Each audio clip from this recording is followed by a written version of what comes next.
नमस्कार, मैं अभिषेक कुमार आप सभी का स्वागत करता हूं फोकस स्टडी विद अभी में। आज से एक आपके लिए सीरीज लाया हूं फिजिक्स में न्यूमेरिकल की सीरीज, जिसमें हर टॉपिक को और बिल्कुल कंसेप्ट के साथ न्यूमेरिकल कवर करूंगा और खास करके रेलवे के ग्रुप डी के एग्जामिनेशन में। तो इससे पहले मैं आपको कुछ इन्फॉर्मेशन दे दूं, जो पॉलिटी का क्लासेस हम लोग का चल रहा है वो एज इट इज़ चलेगा, ठीक है। ऑलमोस्ट 50% कवर कर दिए मैंने और बिल्कुल डिटेल डिस्कशन किया है, पूरा कंसेप्ट दिया हूँ और फिर टू दी पॉइंट जितने आर्टिकल और जितने फैक्ट वो मैंने सिस्टमेटिक वे में एक जगह रख दिया था, ठीक है। ताकि किसी भी एग्जाम में आप जाएं तो आपको दिक्कत ना हो। बीपीएससी के प्री तक के दरोगा, सचिवालय, रेलवे, एसएससी, किसी भी जगह आप जाएं तो पॉलिटी में आपको फिर से दिक्कतें ना आए, इस तरह से हमने तैयारी की है। और आज काउंसिल ऑफ मिनिस्ट्री यानी कि जितने मंत्रिमंडल है, चाहे वो सेंटर में बात कर ले या स्टेट में बात कर ले, हर एक चीज़ को हम लोग बहुत अच्छे से समझ के क्लासेस आगे मिलेगी आपको, उसके लिए नहीं परेशान होंगे आप। चलिए अब हम बात करेंगे यहाँ से आपकी क्लास की, जो अभी जो हम लोग स्टार्ट किया करने वाले हैं इस सीरीज को। देखिए सबसे पहले क्या है कि साइंस में कुछ कुछ जो आपके टॉपिक है, जैसे हीट हो गया, ग्रेविटेशन हो गए आपके मैकेनिक्स में, और आपका आता है आपका मोशन वाला चैप्टर, ठीक है। उसके बाद आपके करंट, इलेक्ट्रिसिटी और आपके ऑप्टिक्स, ये जितने मैंने नाम लिए हैं यहाँ से ही आपके न्यूमेरिकल क्वेश्चन आपके एग्जाम में पूछे जाते हैं। तो सबसे पहले हमने हीट लिया है और इसमें हीट में आपको 4 या 5 टॉपिक से आपके सवाल बनते हैं। तो हर एक दिन में आपका एक टॉपिक कंप्लीट कर दिया जाएगा, तो ऑलमोस्ट इस वीक में आपका पूरा हीट कंप्लीट हो जाएगा, ठीक है। न्यूमेरिकल की मैंने बात की है। और दूसरी बात, यहाँ पे ऐसा नहीं कि आपको डायरेक्ट फार्मूला मैं लिख दूंगा और आपका न्यूमेरिकल सॉल्व आउट कर दूंगा। देखिए यहाँ मैंने लिखा है कंसेप्ट दूंगा, साथ के साथ न्यूमेरिकल। तो पूरा कंसेप्ट भी न्यूमेरिकल का एक जगह हो जाएगा और कंसेप्ट के साथ उस न्यूमेरिकल के जितने बनेंगे उस टॉपिक से, तो ये चीज़ आपको समझ में आ जाएगा कि कौन से टॉपिक से किस किस टॉपिक से, जैसे कि उष्मा आपने पढ़ा तो उष्मा से आपके स्पेसिफिक हीट से क्वेश्चन बनते हैं, तो किस टाइप के क्वेश्चन बनेंगे, उसके लिए कौन कौन से फॉर्मूला होंगे, ठीक। फिर लैटेंट हीट पढ़ेंगे इसी में, तो लैटेंट हीट के कैसे सवाल बनेंगे, लैटेंट हीट में क्या क्या फॉर्मूला यूज किया जाएगा। फिर इसी उष्मा चैप्टर में हम टेम्परेचर स्केल के बारे में पढ़ेंगे कि टेम्परेचर का कन्वर्जन, जैसे कि डिग्री सेल्सियस को फ़ारेनहाइट को आप फिर रोमर में कैसे चेंज करेंगे, ठीक है, केल्विन में कैसे चेंज करेंगे, तो किस तरह के सवाल बनेंगे और क्या क्या फॉर्मूला यूज होगा, और उसके पीछे जो लॉजिक या कंसेप्ट की बात करें उसको भी समझ लेंगे एक सिस्टमेटिक वे में। फिर हम न्यूटन्स लॉ ऑफ कूलिंग की भी बात कर लेंगे उष्मा चैप्टर में। तो ये सारा 4 सेक्शन या 5 सेक्शन में हम लोग इसको कवर करेंगे। इसके लिए आपका एक सपोर्ट चाहिए कि वीडियो अगर आपको अच्छा लगे, अगर अच्छा लगे उसके बाद ही आप एक लाइक करके जरूर जाएं, लेकिन लाइक करके जाएं अगर अच्छा लगता है तो, या फिर आपको इससे बेनिफिशियल होता है तो। दूसरी बात, अपने साथियों तक इसको शेयर करें और एक बार आप कमेंट में हमें जरूर लिख करके बताएं जय गुरु, अगर अच्छा लगे वीडियो तो, ठीक है सर। तो अब हम लोग स्टार्ट करते हैं। देखिए सबसे पहले आज जो हम अपना टॉपिक जो खत्म करने वाले हैं, एक पहला टॉपिक होगा स्पेसिफिक हीट की बात करेंगे, ठीक है। स्पेसिफिक हीट यानी कि विशिष्ट ऊष्मा, हिंदी और इंग्लिश दोनों मीडियम के लिए आराम से इस सीरीज को कंप्लीट कीजिए, न्यूमेरिकल का दिक्कत खत्म हो जाएगा। स्पेसिफिक हीट होता क्या है पहले हम इसे समझेंगे और फिर हम इसके फॉर्मूला वगैरह, यूनिट वगैरह सारा कुछ ध्यान देंगे।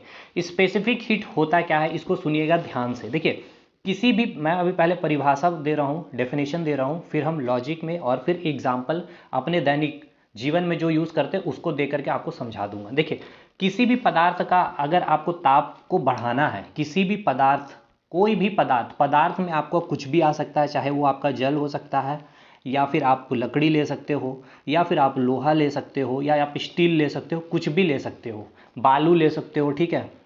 तो अगर इन सारे पदार्थ, मैंने एक एग्जांपल लिया, अगर आप में इनमें से किसी का भी अगर आपको टेम्परेचर इंक्रीज करनी है, ठीक है, टेम्परेचर इंक्रीज करनी है कितना, अगर आपको 1 डिग्री सेल्सियस इनका ताप इंक्रीज करना है, तो ये 1 डिग्री सेल्सियस ताप को बढ़ाने के लिए आपने जितनी ऊष्मा दी है, ठीक है, आपने जितनी ऊष्मा दी है उसे हम क्या कहते हैं, उस पदार्थ की विशिष्ट ऊष्मा कहते हैं।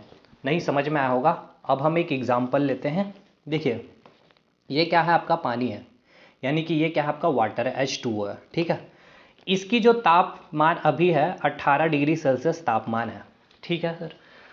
अब देखिए एक चीज़ ये याद रखिएगा कि अगर हमें इसका ताप आपको बोला गया है इंक्रीज करने के लिए, ठीक है, तो हमें अभी क्या पता चला कि अगर हमें किसी भी पदार्थ की टेम्परेचर को अगर 1 डिग्री सेल्सियस इंक्रीज करनी है, ध्यान से सुनिएगा, अगर 1 डिग्री सेल्सियस टेम्परेचर इंक्रीज करनी है तो उसके लिए हमें क्या करना पड़ेगा, ऊष्मा देना होगा, हीट देना होगा। सिंपल सी बात है, किसी भी पदार्थ का अगर आपको टेम्परेचर इंक्रीज करना है, आप गर्म पानी चढ़ाते हैं तो पानी का टेम्परेचर जब इंक्रीज होता है तो उसके लिए आपको क्या करना पड़ता है, गैस के चूल्हे पे यानी आप उसे हीट देते हैं। सिंपल सी बात है, इसको भी अगर हमें 18 से अगर 1 डिग्री सेल्सियस टेम्परेचर इंक्रीज करना है तो हम क्या करेंगे, ऊष्मा देंगे।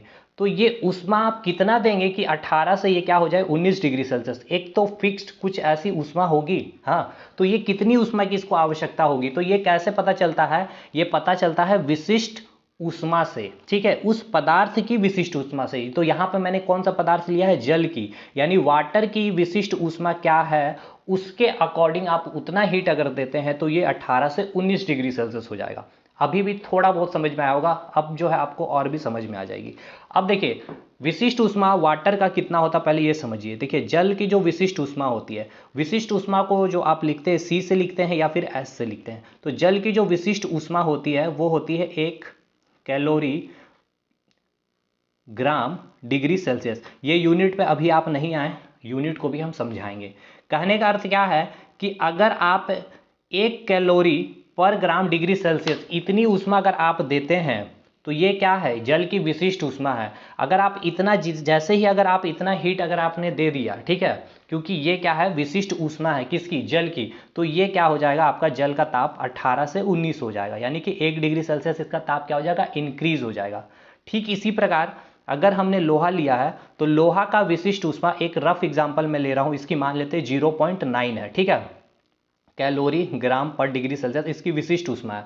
अब लोहा का तापमान 10 डिग्री सेल्सियस है, आपको करना है 11 डिग्री सेल्सियस, तो आपको क्या करना पड़ेगा, इसके लिए इसमें हीट देना पड़ेगा। तो ये हीट आप कितना दोगे ये डिपेंड करेगा विशिष्ट ऊष्मा उस पदार्थ की कितनी है, तो उसकी कितनी है 0.9 कैलोरी पर ग्राम डिग्री सेल्सियस, यानी कि आपका जो हीट देने का जो आप कितना हीट दोगे ये डिपेंड करेगा उसकी विशिष्ट ऊष्मा पे। तो देखिए आपको वाटर का मैंने क्या बताया 1 कैलोरी और लोहा का मैंने कितना बताया 0.9, एक रफ मैंने लिया है, ठीक है, 0.9।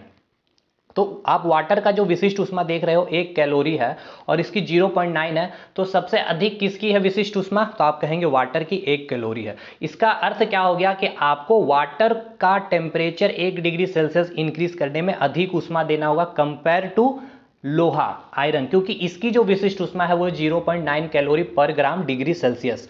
ये चीज आपको समझ में आई कि नहीं आई। अब देखिए अब हम लोग आते हैं फॉर्मूला में, जो विशिष्ट ऊष्मा की फॉर्मूला क्या होती है, तो देखिए हीट जो होता है Q equals to MC delta T।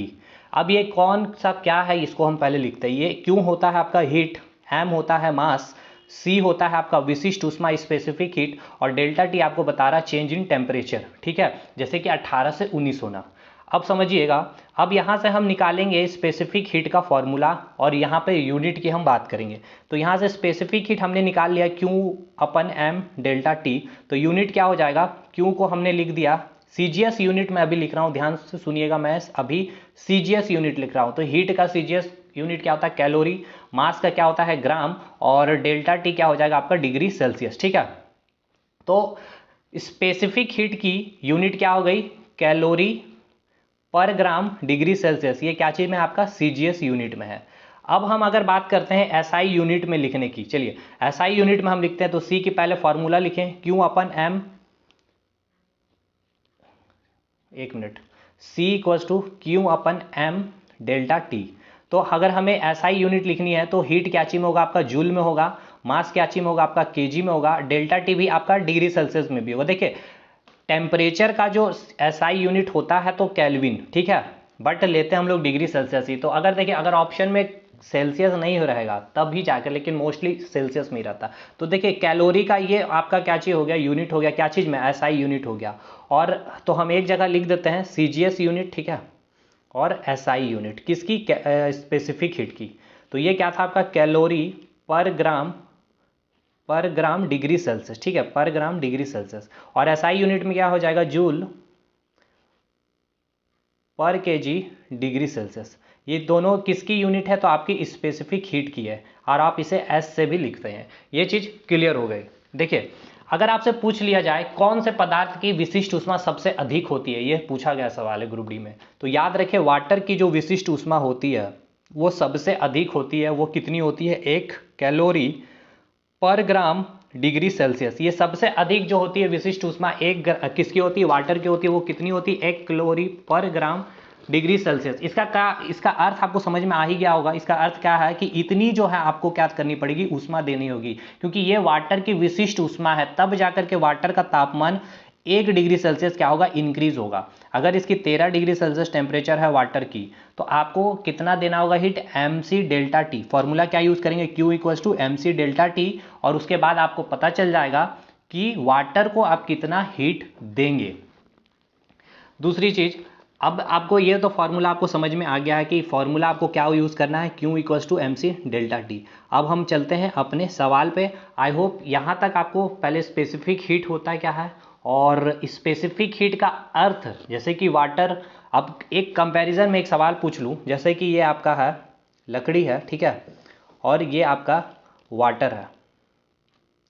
और आपको क्या किया जाएगा, एग्जाम में अगर वाटर पूछेगा तो कभी भी स्पेसिफिक हीट की वैल्यू नहीं दी जाएगी। लकड़ी पूछेंगे तो वो आपको स्पेसिफिक हीट सी का वैल्यू आपको दे देगा एग्जाम में, ठीक है, लेकिन इसकी वैल्यू आपको नहीं देगी। ये आज उनको पता, वो चाहते हैं कि आपको पता होना चाहिए कि इसकी वैल्यू कितनी होती है, 1 कैलोरी पर ग्राम डिग्री सेल्सियस होती है, ठीक है। अब देखिए इसकी जो स्पेसिफिक हीट वैल्यू क्या है, 1 कैलोरी पर ग्राम डिग्री सेल्सियस। इसकी तापमान कितनी है, हम मान रहे हैं 18 डिग्री सेल्सियस, और इसकी भी लकड़ी की भी जो टेम्परेचर है वो है 18 डिग्री सेल्सियस। और मैंने क्या बताया कि कोई भी पदार्थ होगा उसका स्पेसिफिक हीट जो होगा वो वाटर से कम होगा। इसका मतलब क्या है, 1 से कम होगा तो हम कुछ भी वैल्यू ले रहे हैं, एक 0.6 कैलोरी पर ग्राम डिग्री सेल्सियस, क्योंकि आप किसी का आपको याद नहीं करना, केवल आपको वाटर का याद करना। तो आपको बस ये डाटा दे करके आपको एग्जाम में पूछेगा कि दोनों में से, यानी कि लकड़ी या फिर वाटर, किस में आपको 1 डिग्री सेल्सियस ताप इंक्रीज करने में, या फिर 18 डिग्री से 20 डिग्री सेल्सियस करने में, किस में 18 से 20 डिग्री सेल्सियस करने में, किस में, लकड़ी में या फिर वाटर में, किस में आपको अधिक ऊष्मा देनी पड़ेगी। तो आपको पता होना चाहिए कि जो ऊष्मा हमें देनी पड़ेगी वो डिपेंड करेगा स्पेसिफिक हीट के ऊपर, कि किस पदार्थ का स्पेसिफिक हीट अधिक है। जिसका स्पेसिफिक हीट अधिक है, अर्थात स्पेसिफिक हीट अधिक होने का अर्थ क्या है कि उसका जो ताप इंक्रीज होने में 1 डिग्री सेल्सियस, जैसे कि पानी का 1 कैलोरी है, सबसे अधिक है स्पेसिफिक हीट, तो इसका पानी का जब आप 1 डिग्री सेल्सियस ताप बढ़ाने में आपको अधिक ऊष्मा देना पड़ेगा कंपैरिजन अगर करेंगे आप लकड़ी से, क्योंकि उसकी जो विशिष्ट ऊष्मा आप देख रहे हैं 0.6 है, तो इसकी जो आपको 1 डिग्री सेल्सियस ताप बढ़ाने में आपको कम ऊष्मा देने की आवश्यकता पड़ेगी। तो आप यहाँ से डायरेक्ट बिना न्यूमेरिकल पूछे, वो आपसे न्यूमेरिकल पूछ रहा है डाटा दे करके, यहाँ कोई आपको फॉर्मूला यूज नहीं करना था, कंसेप्ट यूज करना था स्पेसिफिक हीट का। ये चीज क्लियर हो गया होगा आपको। खैर देखिए, जब ये चीज़ें, तो और जब हम टॉपिक पढ़ते हैं जब हीट को, तो स्पेसिफिक हीट को और भी आपको कंपैरिजन कराया जाता है, पानी से कंपैरिजन कराया जाएगा, फिर आपको समुद्र का जल ले लिया जाता है, उसके बगल में जो रेत होती है वो गर्म क्यों ठंडी, ये सब चीज़ें वहाँ पे और अच्छे से क्लियर होती है। बट न्यूमेरिकल में हम यहाँ चीज़ों को इस तरह से समझ सकते हैं। पहला सवाल जो आपसे पूछा गया था यहाँ पर कि 500 ग्राम जल है। देखिए यहाँ पे आप देख सकते हैं क्या है, पदार्थ जल है, ठीक है, जिसकी ताप आपको दी गई है 13 डिग्री सेल्सियस, और उसका आपको तापमान करना क्या है, उसका टेम्परेचर आपको इंक्रीज करके 13 से 18 डिग्री सेल्सियस करना है। और ये करने में आपको कितनी ऊष्मा की आवश्यकता होगी। तो सिंपल सी बात है, किसी भी पदार्थ की अगर टेम्परेचर हमें इंक्रीज करनी है तो हमें क्या करना पड़ता है, उस पदार्थ की स्पेसिफिक हीट जाननी पड़ती है। डिपेंड करेगा उसकी स्पेसिफिक हीट कितनी है। अगर उसकी स्पेसिफिक हीट अधिक होगी, इसका अर्थ यह है कि उसका 1 डिग्री सेल्सियस टेम्परेचर इंक्रीज करने में हमें अधिक ऊष्मा, अधिक हीट देनी पड़ेगी। और सबसे अधिक विशिष्ट ऊष्मा किसकी होती है, तो वाटर की होती है। बस अब हम क्या करेंगे, इसको आराम से, यहाँ पर देखिए आपको स्पेसिफिक हीट की वैल्यू नहीं दी है। क्यों नहीं दिया गया है, क्योंकि आपको पता होना चाहिए वाटर का स्पेसिफिक हीट कितना होता है। तो हम चलते हैं पहले सवाल में। देखिए पहला सवाल में आपको बताया गया 500 ग्राम दिया गया है जल। तो सबसे पहले न्यूमेरिकल बनाने में, जब भी आपको न्यूमेरिकल मिले तो आप सबसे पहले क्या करें, क्वेश्चन को पढ़ने के बाद जो डाटा दिया हो उस डाटा को लिख लें पहले, ठीक है। उसके बाद चेक करें एसआई यूनिट क्या है उसका, मतलब यूनिट एसआई में है या फिर सीजीएस में है। थर्ड, आप फिर क्या करें, फॉर्मूला को राइट डाउन करने की कोशिश करेंगे। तो सबसे पहले हम डाटा लिख रहे हैं, मास दिया है 500 ग्राम, ठीक है। इनिशियल टेम्परेचर आपको दिया गया है 13 डिग्री सेल्सियस, और आपको 13 से क्या करना है, फाइनल आपको 18 डिग्री सेल्सियस करना है। और इसको करने में आपसे पूछा गया है कि आपको कितनी हीट की आवश्यकता पड़ेगी, और है पदार्थ क्या, वाटर है, यानी कि वाटर है। इसकी हमें क्या पता है, स्पेसिफिक हीट पता है, सी या फिर आप एस भी लिख सकते हैं, 1 कैलोरी पर ग्राम डिग्री सेल्सियस, सी डिग्री सेल्सियस, ठीक है। ये चीज क्लियर है, इसकी स्पेसिफिक हीट वैल्यू हो गई। अब सिंपल सी चीज है, हमें पता है कि क्यू निकालनी है भाई। तो क्यू का फॉर्मूला क्या होता है, क्यू की फॉर्मूला होता है, क्यू, मैं कलर चेंज कर दूं एक बार, तो हम क्यू की फॉर्मूला यूज़ करेंगे, Q equals to M C delta T. तो आप इजीली क्या कर सकते हैं, यहाँ से इसको सॉल्व आउट कर सकते हैं। मास की वैल्यू दी गई है, सी की वैल्यू आपको पता है, और डेल्टा टी आप कैसे निकालेंगे, चेंज इन टेम्परेचर, इनका डिफरेंस। अब लेकिन यहाँ पर आपको यूनिट भी देखना पड़ेगा कि क्या चीज़ में ये यूनिट आपका दिया हुआ है, और ये यूनिट आप कैसे डिसाइड करेंगे। तो आप डिसाइड करेंगे कि सी की क्या यूनिट दी गई है, सी में सी की जो है वैल्यू जो दी रहेगी वो किस में दी गई है, वो ग्राम में दी हुई है या फिर केजी में दी हुई है। अगर केजी में दिया हुआ रहेगा तो आपको मास भी केजी में लेना होगा, और अगर ग्राम में रहेगा तो फिर आप ग्राम में ही लेंगे। तो अब हम यहाँ पर, और अब आपका जो यहाँ सवाल है, आप जो इस सवाल में देख रहे हैं यहाँ पर आपको गिवन नहीं है, तो अब यहाँ पर आप सोच रहे होंगे कैसे डिसाइड करेंगे केजी में ले या फिर ग्राम में ले। तो यहाँ पर आपको क्या करना पड़ेगा, इसीलिए देखिए मैं पूरा एक एक चीज़ रख दे रहा हूँ, जो आपके मन में डाउट आएंगे वो हर एक चीज़ यहीं पे मैं रख दे रहा हूँ। तो यहाँ पर आप क्या करेंगे, सबसे पहले सी की वैल्यू जो आप लेंगे 1 ग्राम में लेंगे, 1 कैलोरी ग्राम डिग्री सेल्सियस, ठीक है। और इसको लेकर के सॉल्व करेंगे, यहाँ पे ग्राम है यानी कि मास भी आप ग्राम में लेंगे, ठीक है। क्योंकि यहाँ पर सी की वैल्यू नहीं दी थी तो आप ग्राम में ले या फिर केजी में ले, ये आप डिसाइड नहीं कर पाए। तो जब भी नहीं रहेगा तो आप ग्राम में लेके चलेंगे, और फिर ऑप्शन देखें कि वहाँ ऑप्शन मैच कर रहा है कि नहीं। अगर ऑप्शन नहीं मैच करेगा तो आपको क्या करना पड़ेगा, मास आपको फिर केजी में लेना पड़ेगा। लेकिन जनरली होगा क्या कि आपका मैच कर जाएगा, क्योंकि मास ग्राम में दिया हुआ रहेगा, इसलिए उस समय आप सी की वैल्यू नहीं दी रहेगी, तब आप सी की वैल्यू ग्राम का ही लेकर चलेंगे। लेकिन यहाँ पर अगर आपको मेंशन कर दिया रहता सी की वैल्यू, ठीक है, कि जूल, ठीक है, जूल पर केजी डिग्री सेल्सियस, तब आपको क्या करना पड़ता, मास को चेंज करना पड़ जाता केजी में, ठीक है सर।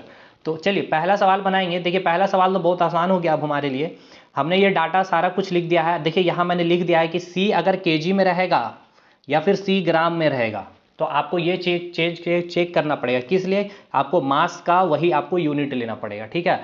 तो यहाँ पर हमने सी की वैल्यू क्या ली है, आप देख लीजिए, यहाँ पर हमने सी का वैल्यू लिया है 4200 जूल पर केजी डिग्री सेल्सियस, ठीक है। देखिए यहाँ पर जो मैंने सी का जो वैल्यू लिया है 4200 जूल पर केजी डिग्री सेल्सियस। अभी आपको समझ में नहीं आ रही होगी, क्योंकि मैंने यहाँ पे एक चीज़ मिस आउट कर दिया है। देखिए एक कैलोरी इक्वल्स टू क्या होता है, 4.2 जूल होता है। एक कैलोरी इक्वल्स टू क्या होता है, 4.2 जूल होता है। अब ये भी बहुत अच्छा पूछा गया है आपके न्यूमेरिकल में, अभी मैं आपको दिखाऊंगा कैसे पूछता है एग्जाम में। अब आपके डाउट में ये आ रहे होंगे कि स्पेसिफिक हीट सर आपने वाटर का बताया है 1 कैलोरी पर ग्राम डिग्री सेल्सियस होता है, ये हमने अभी आपको बताया था। लेकिन यहाँ जो दिया गया है 4200, तो यहाँ पर आप ध्यान दे रहे होंगे कि ये आपका यूनिट कैची में है, जूल में है, और यहाँ पे केजी में है। तो अभी हम आपको ये भी प्रूव कर देते हैं कि ये 4200 कैसे आया है। देखिए एक कैलोरी इक्वल्स टू क्या होता है, मैंने अभी आपको बताया 4.2 जूल आता है, ठीक है। हमने आपको बताया कि स्पेसिफिक हीट ऑफ वाटर क्या होती है, 1 कैलोरी पर ग्राम डिग्री सी, ठीक है। आपको दिया हुआ क्या था वहां पे, अभी मैंने लिखा आपको दिखाया क्या, सी इक्वल्स टू 4200 जूल पर केजी डिग्री सेल्सियस, यानी कि जो कैलोरी है वो कैची में लिया गया है, मतलब कि जो हीट लिया जो गया है वो आपको कैची में लिया गया है, जूल में लिया गया। तो कैलोरी को अगर आपको जूल में बदलना है तो आप क्या करेंगे, 4.2 से मल्टीप्लाई करेंगे। तो 4.2 से हमने मल्टीप्लाई कर दिया, 4.2 जूल हो गया। कैसे, 1 में हमने मल्टीप्लाई किया, देखिए इस 1 में मल्टीप्लाई किया गया, इस 1 में हमने मल्टीप्लाई कर दिया क्या, 4.2, तो ये क्या हो गया आपका 4.2 जूल हो गया। उसके बाद देखिए ये ग्राम है, तो ग्राम को अगर आपको केजी में कन्वर्ट करना पड़ता है तो आप क्या करते हैं, मुझे ये बताइए। तो देखिए 1 केजी इक्वल्स टू क्या होता है, मैं एकदम बच्चे से जैसा बता रहा हूँ आपको, 1 केजी इक्वल्स टू होता है 1000 ग्राम। अगर आपको केजी में कन्वर्ट करना है तो आप क्या करेंगे, 1000 से डिवाइड करेंगे, ठीक है। क्या करेंगे, 1000 से डिवाइड करेंगे। तो मैं इसको हटा देता हूँ, ठीक है, इसको मैं हटा दूँ। अब आपको ग्राम है तो ग्राम को क्या करना है, केजी में कन्वर्ट करना है, यानी आप क्या करेंगे 1000 से डिवाइड कर देंगे। तो इसको अगर 1000 से डिवाइड, यहाँ पे नीचे में है ना, तो नीचे में आप क्या करेंगे, इसको 1000 से डिवाइड कर रहे हैं, ठीक है। तो ये आपका क्या आ गया, केजी में आ गया, और ये आपका डिग्री सेल्सियस में रहेगा, ठीक। अब देखिए अब इसको सॉल्व करेंगे, यहाँ पे मैं सॉल्व कर रहा हूँ, जगह नहीं है। 4.2 ये 1000 ऊपर चला जाएगा, ठीक है, ये 1000 ऊपर आ गया, और नीचे क्या रहेगा आपका 1, और क्या रहेगा केजी डिग्री सेल्सियस, तो ऊपर क्या रहेगा जूल। अब यहाँ से एक 10 ये हटाएंगे तो 10 ये हट गया, ये हट गया, तो आप देख सकते हैं क्या आ गया, 4200 जूल पर केजी डिग्री सी। चीज़ें समझ में आई कि नहीं आई, एक बार मुझे बताइएगा। आई होप आपको समझ में आ गई होगी क्योंकि मैंने हर एक चीज़ को समझाया। तो देखिए यही यूनिट का खेल होता है इस टॉपिक में और चीज़ें गलती हो जाती है क्योंकि यहाँ पर सी की जो वैल्यू दी जाएगी ये आपके लिए काफ़ी महत्वपूर्ण होगा कि आपको देखना होगा कि सी की वैल्यू क्या चीज़ में दी गई है, केजी में है या फिर ग्राम में है। अब हम फार्मूला यूज़ करेंगे Q equals to M C delta T. Simple सा है लॉजिक भाई, एम हमें पता है 500। अब देखिए ये जो दिया क्या चीज़ गया है केजी में दिया गया, तो हम क्या करेंगे ग्राम को केजी में कन्वर्ट कर लेंगे, यानी कि मास को हम क्या कर लिए हैं कन्वर्ट कर दिए केजी में, तो 1000 से डिवाइड कर दिए। सी की वैल्यू हमने ले लिया 4200 जूल पर केजी डिग्री सेल्सियस, ये भी हमने ले लिया 4200 जूल पर केजी डिग्री सेल्सियस। और डेल्टा टी क्या हो जाएगा, इन दोनों का डिफरेंस यानी चेंज इन टेम्परेचर क्या हो जाएगा 5 डिग्री सेल्सियस। तो सबसे पहले यूनिट हमने काटा, देखिए केजी से केजी कट गया, डिग्री सेल्सियस से डिग्री सेल्सियस कट गया, ठीक है। इसको हमने 2 जीरो इससे कट कर दिया और उसके बाद 1 जीरो से हमने इसको कट कर दिया और फिर हमने मल्टीप्लाई कर दिया ये 5 और ये 42 को, ठीक है। यानी कि 25 गुना 42 को जब आप मल्टीप्लाई करेंगे और क्या यूनिट रहा बच रहा आपका, केवल जूल बच रहा। तो देखिए जब मल्टीप्लाई करेंगे तो आपका आएगा 10,500 जूल, ठीक। लेकिन ऑप्शन में क्या था, ध्यान से सुनिएगा, ऑप्शन में आपका क्या था, कैलोरी में आंसर था, ये कहीं था ही नहीं। अब आप क्या करेंगे, तो आपको पता है कि 1 कैलोरी इक्वल्स टू क्या होता है 4.2 जूल होता है। तो सिंपल सी बात है, जितनी भी कैलोरी होगी उसको अगर आपको जूल में कन्वर्ट करना होगा तो 4.2 से मल्टीप्लाई कर देंगे, या फिर अगर आपको 1 कैलोरी इक्वल्स टू 4.2 जूल होता है, अगर आपको जूल को कैलोरी में बदलना है तो आप क्या करेंगे 4.2 से डिवाइड कर देंगे, तो वो क्या चीज़ में बदल जाएगा, कैलोरी में बदल जाएगा। तो 10,500 जूल आया आपका, अब इसको कैलोरी में कन्वर्ट करना है तो आप क्या कर दिए 4.2 से हम इसे डिवाइड कर देंगे। तो ये आप जब इसे डिवाइड कर देंगे 10,500 को तो आपका आंसर क्या चाहिए में आ जाएगा, आपका कैलोरी में आ जाएगा, ठीक है। ये समझ में आया कि नहीं आया। दूसरा सवाल आपको जो दिया गया है 20 ग्राम जल का जो है ताप, देखिए 20 ग्राम जो है आपको दिया गया है, जल दिया गया है और इसका ताप 40 से 48 डिग्री सेल्सियस, ठीक है, करना आपको। 48 डिग्री सेल्सियस करने में कितनी ऊष्मा की आपको आवश्यकता होगी ये पूछा गया। तो सिंपल सी बात है, एम की वैल्यू दे दी गई है 20 ग्राम, उसके बाद आपको चेंज इन टेम्परेचर दे दिया है 8 डिग्री सेल्सियस और कितनी ऊष्मा आपको पूछा गया है Q equals to M C delta T. और C क्या होगा, आपको जल है तो हमें पता है 1 कैलोरी पर ग्राम डिग्री C, ठीक है। कोई दिक्कत वाली बात ही नहीं, आराम से हम इसे सॉल्व आउट करेंगे। तो आप देखिए यहाँ पे कैसे सॉल्व किया गया है सवाल को, सेम वही किया मैंने, पहले मास लिख दिया है, चेंज जो टेम्परेचर गिवन है और C की वैल्यू जो ली गई है यहाँ पे देखिए। अच्छा एक चीज़ याद रखिएगा, यहाँ पर इस सवाल में आपको C की जो वैल्यू दी गई थी 0.5 कैलोरी पर ग्राम डिग्री सेल्सियस दिया गया था और यहाँ पे मेरा मतलब कि मैंने ये जो है वाटर यहाँ पर नहीं होगा, ठीक है। ये गलती से मैंने वाटर टाइप करवा दिया था, ये वाटर नहीं होगा, ये एक पदार्थ आप ले लीजिए लोहा, ठीक है, लोहा। तो ये ध्यान रखेंगे आप इस क्वेश्चन में, मैं बार बार बोल रहा हूँ वहाँ पे आपको लेना होगा लोहा, ठीक। अब देखिए तो यहाँ पे ये क्वेश्चन में गिवन था C इक्वल्स टू जो था आपका 0.5 कैलोरी पर ग्राम डिग्री। मैंने कहा कि अगर वाटर नहीं रहेगा तो गिवन रहेगा, अगर वाटर भी रहेगा तो कभी कभी आपको एग्जाम में दे दिया जाएगा। यहाँ पे था क्वेश्चन में आपको क्या था, देखिए मैं फिर से आपको बता दूँ, आपको डाउट ना हो इस क्वेश्चन में। देखिए क्वेश्चन में यह था कि 20 ग्राम लोहे का ताप 40 डिग्री सेल्सियस 80 डिग्री, ये आपका लोहा होगा, ठीक है। लोहा का ताप आपको 40 से 80 डिग्री सेल्सियस करने में कितनी ऊष्मा की आवश्यकता होगी, ठीक है। तो लोहा के लिए आपको स्पेसिफिक हीट की वैल्यू पता तो होगी नहीं, वो आपको एग्जामिनर आपको क्वेश्चन क्वेश्चन में ही दे देगा C की वैल्यू लोहे की, ठीक है। तो हमने Q equals to M C delta T कर दिया। अब एम सी डेल्टा टी हमने किया तो आराम से ये क्वेश्चन फिर बनता चला जाएगा। देखिए C की वैल्यू आपको दी गई थी ग्राम में, तो भाई हम मास क्या चीज़ में लेंगे, ग्राम में, हमें ग्राम में दिया भी गया था तो आराम से ग्राम में ही लेंगे, ठीक है। देखिए यही इंपॉर्टेंस होता है आपको चेक करना SI यूनिट, इस टॉपिक की खासियत यही है विशिष्ट ऊष्मा या फिर हीट चैप्टर में। तो मास हमने ले लिया 20 ग्राम, C की वैल्यू एज इट इज हमने ले लिया और फिर चेंज इन टेम्परेचर आपका 8 डिग्री सेल्सियस, तो 80 कैलोरी आ गया। और यही चीज़ अगर आपसे जूल में पूछेगा तो आपको पता है 1 कैलोरी इक्वल टू होता है 4.2 जूल, तो आप 4.2 से मल्टीप्लाई कर दें इसे तो आपका क्या आ जाएगा, जूल में आंसर आ जाएगा, ठीक है। यानी कि 8 और 4 42 से आप मल्टीप्लाई कर देंगे तो ये आपका 336 जूल आ जाएगा आंसर, ठीक है। देखिए अगर आपको वीडियो अच्छा लगा होगा या फिर कहीं पर भी इस कंसेप्ट में अगर आपको दिक्कत है अभी तक भी इस वीडियो को देखने के बाद तो कमेंट करिए, मैं कुछ और 1-2 सवाल ले लूँगा स्पेसिफिक हीट की। अगर आप कमेंट करेंगे तो अगला जो टॉपिक में हम जो नेक्स्ट टॉपिक जो कंसेप्ट लेंगे लेटेंट हीट को लेंगे, ठीक है, या फिर टेम्परेचर स्केल को लेंगे, तो उसमें एक और क्वेश्चन को आपको स्पेसिफिक हीट की ले लेंगे, ठीक है, अगर आप कमेंट करके हमें बताएंगे तो, ठीक है। तो चलिए मिलेंगे हम लोग अगले वीडियो में, तब तक के लिए धन्यवाद।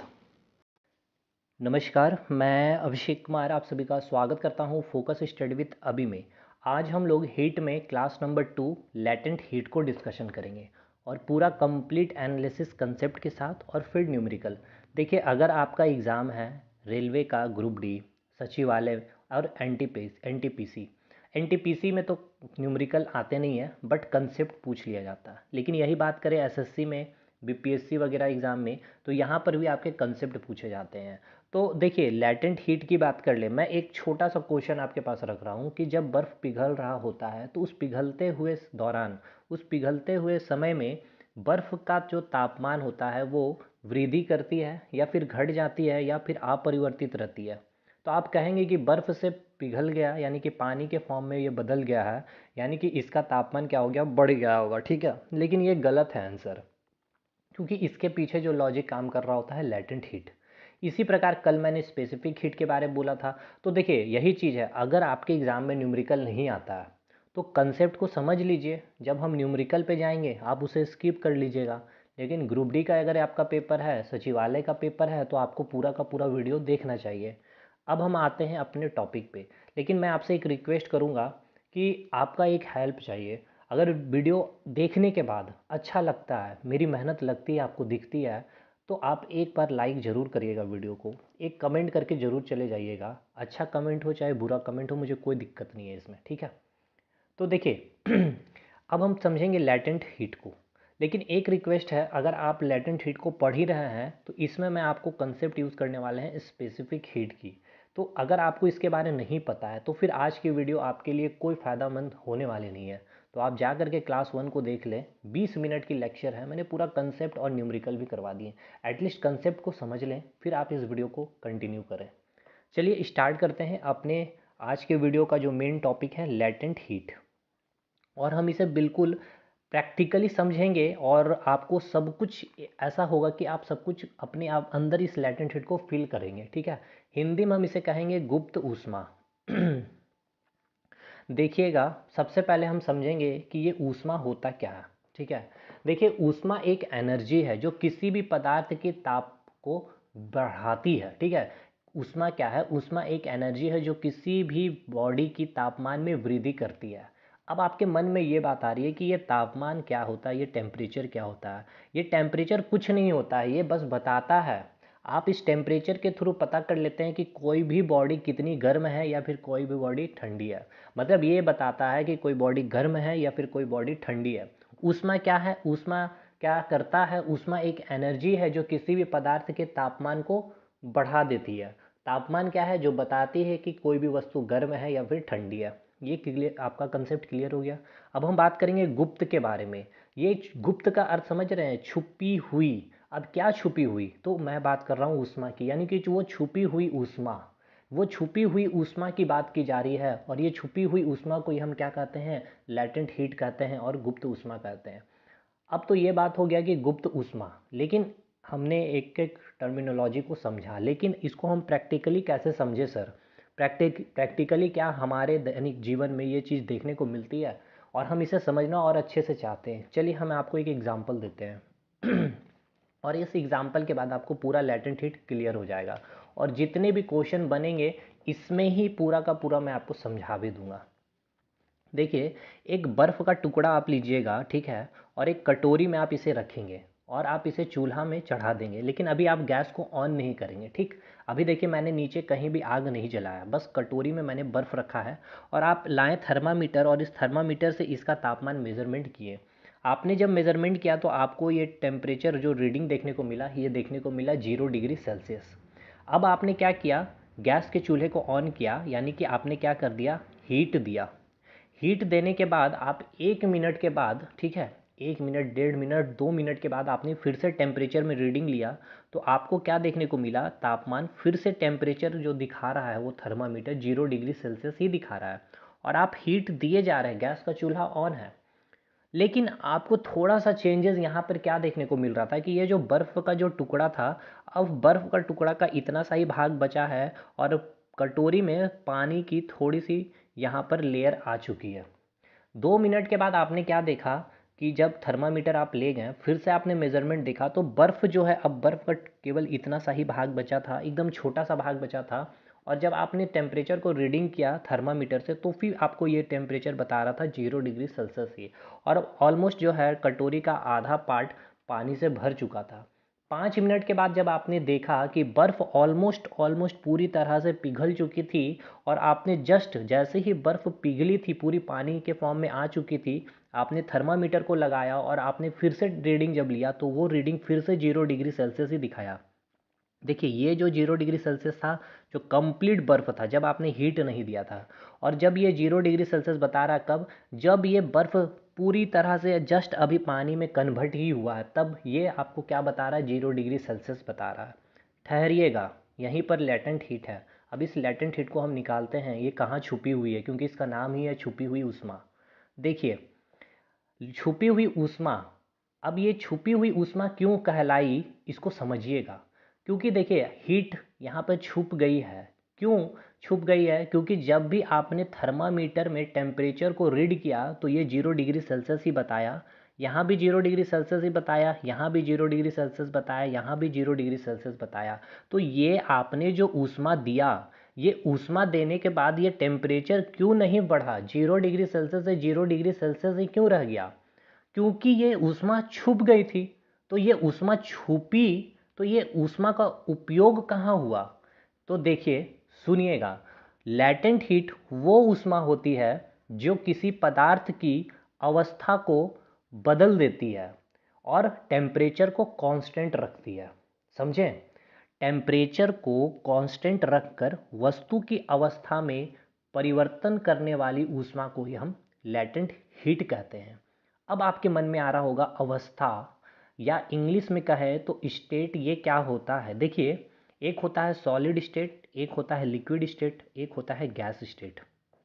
तो बर्फ जो था आपका सॉलिड स्टेट में था, और आपने जब हीट दिया, जब आपने हीट दिया तो आपकी जो ये बर्फ थी सॉलिड स्टेट में, ये बदल करके अपनी अवस्था को ये लिक्विड के फॉर्म में बदल गई है।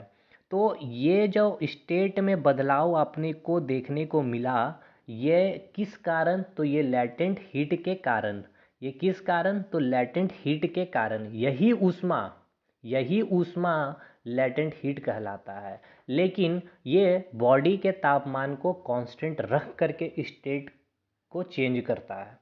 अब कहेंगे कि सर मुझे तो दिख गया ये सॉलिड स्टेट में था, और ये अब जो बर्फ था एक सॉलिड फॉर्म में था और पानी में जैसे बदला तो लिक्विड फॉर्म, ये तो मुझे दिख गया, तो फिर ये गुप्त कैसे हो गई है ऊष्मा। चलिए, मुझे पहले नहीं पता था कि लैटेंट हीट का कंसेप्ट ये होता है कि कोई भी पदार्थ की अवस्था में परिवर्तन होना। लेकिन मैंने एक वर्ड आपको बोला था कि टेम्परेचर को कांस्टेंट रख करके। अब आपको ऊष्मा कैसे दिखाई देता है, जब आप बॉडी को हीट देते हैं तो बॉडी का तापमान जब 10 डिग्री सेल्सियस था, ठीक है, आपने रीडिंग लिया था और आपने जैसे हीट दिया, ऊष्मा दिया, तो बॉडी का तापमान 15 डिग्री सेल्सियस हो गया उस थर्मामीटर में। तो आपको वो ऊष्मा दिख गई ना, 10 से 15 वो टेम्परेचर को दिखा दिया वो थर्मामीटर। तो वो थर्मामीटर के द्वारा आपने उस ऊष्मा को देख लिया। लेकिन यहाँ पर आपको 0 degree Celsius, 0 degree Celsius, 0 degree Celsius, 0 degree Celsius वो थर्मामीटर नहीं दिखाया इस ऊष्मा को। इसीलिए आपने ऊष्मा तो दिया, लेकिन ये टेम्परेचर देखिए कांस्टेंट रह गया, वो थर्मामीटर नहीं दिखा पाया। लेकिन ये ऊष्मा क्या कर दिया, उसकी स्टेट को चेंज कर दिया। बस पूरा खत्म हो गया है लैटेंट हीट। अब लैटेंट हीट क्या होता है, बस ध्यान से सुनिएगा। टेम्परेचर कांस्टेंट रख करके, ठीक है, टेम्परेचर कांस्टेंट रख करके ये क्या करती है, ये क्या करती है, किसी भी पदार्थ की स्टेट को, ठीक है, किसी भी पदार्थ की स्टेट को क्या करती है, चेंज कर देती है। या तो सॉलिड को लिक्विड में कन्वर्ट करेगी, या फिर सॉलिड को लिक्विड में, या फिर लिक्विड को गैस में कन्वर्ट करेगी। तो टेम्परेचर कांस्टेंट रखकर वस्तु की अवस्था में परिवर्तन करना ही हम क्या कहेंगे, लैटेंट हीट कहेंगे। यानी कि वो ऊष्मा जो किसी पदार्थ की अवस्था को बदल देती है without change in temperature. Temperature को कांस्टेंट रखकर, टेम्परेचर को कांस्टेंट रखकर वस्तु की अवस्था को बदलने वाली वो ऊष्मा ही क्या कहलाती है, लैटेंट हीट कहलाती है। आई थिंक आपको ये चीज़ें क्लियर हो गई होगी। अभी आपको मैंने एक चीज़ ये बताया कि 0 डिग्री सेल्सियस में जब आपने हीट नहीं दिया था तो थर्मामीटर आपको क्या बताया था, बर्फ़ की 0 डिग्री सेल्सियस। लेकिन ऑलमोस्ट जैसे ही पूरा का पूरा बर्फ पिघल कर पानी के फॉर्म में बदला ही था, तब आपने टेम्परेचर रीडिंग लिया तो वहाँ भी 0 डिग्री सेल्सियस दिखाया। कहने का मतलब ये है कि 0 डिग्री सेल्सियस में बर्फ़ भी है और 0 डिग्री सेल्सियस में पानी भी है। आपने घर में भी ऐसा देखा होगा, जब आपने बर्फ़ को डाला कटोरी में और गैस के चूल्हे में चढ़ाया, तो ऑलमोस्ट जब तक पूरा बर्फ़ पिघल जाता है तो क्या पानी पूरा पिघला हुआ पानी, सॉरी पिघला हुआ बर्फ़ जो पानी में बदल चुका था, क्या वो पानी गर्म हो जाता? नहीं, तुरंत नहीं होता। वो पानी उतना ही ठंड तब भी फील होता, क्योंकि उसका तापमान 0 डिग्री सेल्सियस रहता। अब जो आपने हीट दिया, अब इसका टेम्परेचर इंक्रीज होगा 1 degree Celsius, 2 degree Celsius, 3 degree Celsius. किसकी? पानी की अब तापमान बढ़ती चली जाएगी। अब मुझे ये बताइए, 1 डिग्री सेल्सियस किसी भी पदार्थ का 1 डिग्री सेल्सियस तापमान में वृद्धि करने के लिए जो ऊष्मा की आवश्यकता होती है, उसे उस पदार्थ की क्या कहते हैं? विशिष्ट ऊष्मा, यानी कि स्पेसिफिक हीट। कल हमने इसको पढ़ा था। फिर से देखिए, 1 से 2 डिग्री सेल्सियस हो गया, यानी 1 डिग्री सेल्सियस ताप में वृद्धि हुआ। यानी कि किसी भी पदार्थ के ताप में अगर 1 डिग्री सेल्सियस बदलनी है या 1 डिग्री सेल्सियस इंक्रीज करनी है, तो उसके लिए जितनी ऊष्मा की आवश्यकता होती है, हम उसे क्या कहते हैं? उस पदार्थ की विशिष्ट ऊष्मा कहते हैं या फिर स्पेसिफिक हीट कहते हैं। अब देखिए, यहाँ पे स्टेट चेंज नहीं हुआ, पानी का पानी ही है। अभी फिर 3 डिग्री सेल्सियस हो गया, 3 से फिर 10 डिग्री सेल्सियस हो गया, तो ये 10 डिग्री सेल्सियस जो तापमान बता रहा है किसका? पानी का। तो ये पानी है, या स्टेट नहीं बदला लेकिन टेम्परेचर चेंज हो रहा, तो इसे ही हमने कल क्या कहा था? स्पेसिफिक हीट कहा था। अब आप क्या दोनों चीज़ को डिफ्रेंशिएट कर पा रहे हैं, स्पेसिफिक हीट को और लेटेंट हीट को? देखिए, लेटेंट हीट क्या हो गया? लेटेंट हीट का कंसेप्ट अब आप मुझे ये बताइए। लेटेंट हीट, एक मैं यहाँ लिख दूँ लेटेंट हीट और एक मैं लिख दूँ स्पेसिफिक हीट। अब मैं इसके बीच डिफ्रेंशिएट करना चाहूँ तो क्या आप कर सकते हैं? बिल्कुल कर सकते हैं। लेटेंट हीट वो ऊष्मा है जो किसी भी पदार्थ की अवस्था को चेंज कर देती है विदाउट चेंज इन टेम्परेचर। यहाँ पर टेम्परेचर क्या होता है? कांस्टेंट होता है। स्पेसिफिक हीट क्या होता है? किसी पदार्थ की अवस्था को तो ये चेंज नहीं करता है, लेकिन उस पदार्थ के तापमान को क्या कर देता है? बदल देता है। उसके तापमान को क्या कर देती है? इंक्रीज कर देती है। ठीक है, ये हो गया कंप्लीट लेटेंट हीट का कंसेप्ट। अब एक और मैं आपको कंसेप्ट दे दूं यहीं पर, क्योंकि आपसे एक सवाल पूछा गया था एसएससी में कि जो जल की जो भाप, आपने देखा होगा ना, खाना बनाते समय भाप निकलता है, गर्म पानी चढ़ाते हो तो भाप निकलता है। तो घर में आपसे सवाल ये पूछा गया था कि जो भाप होती है, तो सबसे अधिक जलन आपको किससे होगी? भाप से होगी या फिर गर्म पानी से होगी? तो आप क्या बोलेंगे? देखिए, अब यहाँ पे समझिएगा इस कंसेप्ट को। ये बर्फ़ था 0 डिग्री सेल्सियस में, और ये फिर अभी पिघल करके क्या बन गया है? पानी बन गया है। इसकी अभी तापमान कितनी है? 0 डिग्री सेल्सियस है। ठीक है, फिर आपने इसको हीट दिया। हीट देने के बाद ये 0 डिग्री से बढ़ते बढ़ते कहाँ चला जाएगा? 100 डिग्री सेल्सियस पे चला जाएगा। 100 डिग्री सेल्सियस पे चला जाएगा। ये अभी क्या है? पानी है। अब बताइए, ये 100 डिग्री सेल्सियस के बाद अगर आप इसको हीट दे रहे हैं, तो 100 डिग्री सेल्सियस के बाद आपको पता है पानी का वाष्पीकरण होना फिर स्टार्ट हो जाता है। तो इस 100 डिग्री सेल्सियस के बाद आप जब भी हीट देंगे, तो इस पानी का ताप आप जब मेज़रमेंट करेंगे तो 100 डिग्री सेल्सियस ही वो थर्मामीटर बताएगा। लेकिन अब जो है ये ऊष्मा क्या कहलाएगी? ये गुप्त ऊष्मा कहलाएगी, क्योंकि ये ऊष्मा अब इसकी अवस्था को बदलना स्टार्ट कर देगी, यानी कि इस पानी को अब ये वाष्प में बदलना स्टार्ट कर देगी। समझे? क्या समझे? पहले ये बर्फ़ था, बर्फ़ से आपका क्या बदला? मैं आपको एक डायग्राम के थ्रू समझा दूँ। देखिए, ये क्या है? बर्फ़ है। ये आपका क्या हो गया? ये बर्फ़ से पानी है। ये 0 डिग्री सेल्सियस है। ये अभी 0 डिग्री सेल्सियस पे पानी है। ये अभी अभी पानी है, इसको आपने हीट दिया, अब इसका तापमान 10 डिग्री सेल्सियस हो गया।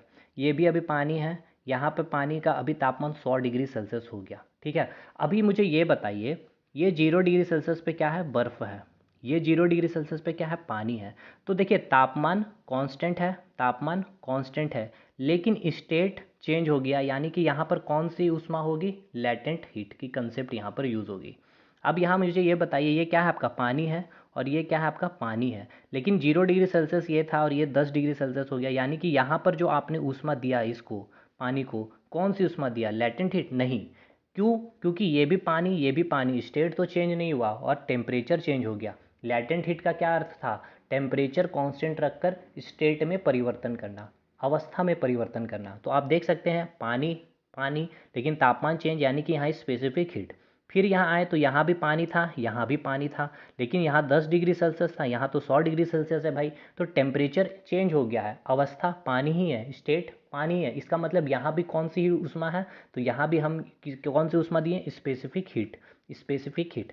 अब देखिए इस 100 डिग्री सेल्सियस के बाद आपने क्या देखा, जब आपने इसको हीट दिया, जब आपने इसको हीट दिया तो आपने देखा कि ये 100 डिग्री सेल्सियस, क्योंकि पानी 100 डिग्री सेल्सियस के बाद क्या करने लगता है, वाष्पीकरण इसकी स्टार्ट हो जाती है। तो ये पानी आपका वाष्प में बदलने स्टार्ट हो गया था। अब बताइए इसका तापमान कितना दिखाएगा, 100 डिग्री सेल्सियस ही दिखाएगा, क्योंकि अब ये जो आपने ऊष्मा दिया था, ये ऊष्मा कहाँ लग रहा है, इसके स्टेट को चेंज करने में लग रहा है। देख सकते हैं पानी से ये क्या चीज़ में बदल गया है, वाष्प में बदल गया। लेकिन टेम्परेचर 100 का 100 ही दिख रहा है, लेकिन टेम्परेचर 100 का 100 ही दिख रहा है। तो ये समझ में आ गया, बर्फ़, बर्फ़ से पानी, पानी से वाष्प। ये 3 सवाल सबसे टफ बनता है जब आपको तीनों पूछ लिया जाता है, लेकिन जनरली 2 ही पूछेगा तो ईजी होगा। अब हम इसको आएंगे क्वेश्चन में तो आपको और ज़्यादा अच्छा लगेगा समझने में। सबसे पहले देखिए जो सवाल पूछा जाता है, लेकिन हम अब आपको बता देते हैं अब फॉर्मूला क्या होता है। देखिए कल हमने देखा था Q equals to M C delta T, जिसमें C क्या होती है, आपकी स्पेसिफिक हीट होती है। C क्या होती है, आपकी स्पेसिफिक हीट होती है। आज हमने बात किया लेटेंट हीट की, यानी कि Q equals to M L. L क्या है, आपका लेटेंट हीट है। अब लेटेंट हीट का ये फार्मूला आप याद रखेंगे, ठीक है। अब लेटेंट हीट का अगर आपको एसआई यूनिट पूछ लिया जाए तो लेटेंट हीट का एसआई यूनिट क्या होगा, L equals to Q upon M, यानी कि Q यानी कि हीट कैलोरी, एम बोले तो ग्राम। ये कौन सी यूनिट है, सीजीएस यूनिट है। लेकिन एसआई यूनिट की बात कर लिया जाए तो जूल पर केजी, ये कौन सी यूनिट होगी, एसआई यूनिट, किसकी, लेटेंट हीट की, ठीक है। अब हम आते हैं अपने सवाल पे। देखिए पहला सवाल आपसे क्या पूछा गया है, पहला सवाल आपसे पूछा गया है कि 0 डिग्री सेल्सियस पर 500 ग्राम, ठीक है, 0 डिग्री सेल्सियस पर 500 ग्राम बर्फ़ को, 500 ग्राम बर्फ़ को, ध्यान से देखेंगे 0 डिग्री सेल्सियस है, तापमान है किसकी, बर्फ़ की, और ये बर्फ़ का वेट कितना है, 500 ग्राम है। इसको क्या किया गया, ऊष्मा दिया गया, ठीक है। ऊष्मा देने के बाद इसकी तापमान कितनी हो गई, 20 डिग्री सेल्सियस हो गई। और सिंपल सी बात है, जब आपने इसको हीट दिया और इसका तापमान 20 डिग्री सेल्सियस पे, तो ये क्या चीज़ में बदल जाएगा, पानी में बदल जाएगा। तो पानी में बदलने के लिए कितनी ऊष्मा की आवश्यकता होगी, ठीक है। अच्छा एक चीज़ और मैं आपको बता दूं, 2 डाटा आपको और याद होना चाहिए। देखिए ये क्या है, बर्फ़ है, बर्फ़ से पानी, ये क्या चीज़ में बदल गया, बर्फ़ से ये पानी में बदला, ठीक है। ये बर्फ़ से पानी में बदला, क्यों बदला, लेटेंट हीट के कारण, इसका स्टेट चेंज हो गया, ठीक है। लेकिन इसका तापमान 0 डिग्री सेल्सियस, 0 डिग्री सेल्सियस, ठीक है। तो ये आप याद रखिएगा, बर्फ़ की जो गुप्त ऊष्मा है, यानी कि गलन, बर्फ़ के गलन करने की जो ऊष्मा यानी कि लेटेंट हीट होती है वो कितनी होती है, वैल्यू आपको याद रखनी पड़ेगी। बर्फ़ की जो गुप्त ऊष्मा होती है वो 80 कैलोरी पर ग्राम होती है, 80 कैलोरी पर ग्राम होती है। मतलब बर्फ़ जो गल जाता है आपके पानी में, उसमें उसकी जो उसकी लेटेंट हीट होती है वो कितनी होती है, 80 कैलोरी पर ग्राम होती है। ये आपको एग्ज़ाम में डाटा नहीं दिया रहेगा, ये आपको याद होना चाहिए।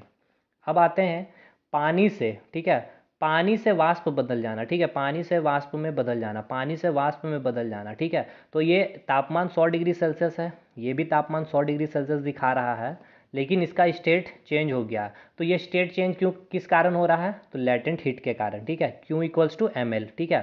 तो पानी का वाष्प में बदलने में जो गुप्त ऊष्मा लगती है वो कितनी लगती है, तो 540 कैलोरी पर ग्राम, ठीक है। मैं रिकॉल कर दूं, बर्फ से पानी, ठीक है, बर्फ से पानी में बदलने में जो गुप्त ऊष्मा लगेगी वो कितनी लगेगी, 80 कैलोरी पर ग्राम। और पानी से वेपर वाष्प में बदलने में कितनी, उसकी गुप्त ऊष्मा कितनी होगी, तो 540 कैलोरी पर ग्राम, ठीक है। तो जल की वाष्पन की गुप्त ऊष्मा कितनी होगी, यानी कि latent heat of vaporisation 540 calorie पर ग्राम, और लेटेंट हीट ऑफ डिफ्यूजन, यानी डिफ्यूज कर गया ना, बर्फ डिफ्यूज होकर पानी में कन्वर्ट हो गया, latent heat of diffusion 80 calorie पर ग्राम, यानी कि बर्फ की गुप्त ऊष्मा कितनी, 80 कैलोरी पर ग्राम। बस इतना हमें बताना था। अब हम क्वेश्चन आराम से कर लेंगे। देखिए यहाँ बोला गया क्या क्वेश्चन में कि कोई बर्फ है जिसका तापमान 0 डिग्री सेल्सियस है, 500 ग्राम की एक बर्फ है जिसका तापमान 20 डिग्री सेल्सियस हो गया है ऊष्मा देने के बाद, ठीक है, और ये जल में कन्वर्ट हो गया है। तो आपने कितना ऊष्मा दिया है ये आपसे पूछा जा रहा है। तो अब आप सोच रहे होंगे सर ऊष्मा, कल भी यही सवाल था कि ऊष्मा कितना दिया जा रहा है, तो हम कल Q equals to MC delta T simply use कर दे, तो यहाँ भी यूज़ कर लेंगे। देखिए यहाँ क्यों नहीं यूज़ करेंगे इसको समझिए, ठीक है। कर लेने से ज़्यादा बेटर आपका जो सवाल होना चाहिए क्यों नहीं करेंगे वो। तो क्यों नहीं करेंगे, क्योंकि देखिए यहाँ पर आपको जो क्वांटिटी जो आपका जो था वो बर्फ़ था किस स्टेट में, सॉलिड स्टेट में। लेकिन यहाँ अब आपको जो देखने को जो मिल रहा है, यहाँ पर आपको ये स्टेट में इसकी बदलाव देखने को मिल रही है लिक्विड फॉर्म में। और कल हमने क्या देखा था, यहाँ पर जो था जल था और यहाँ भी क्या था, जल था।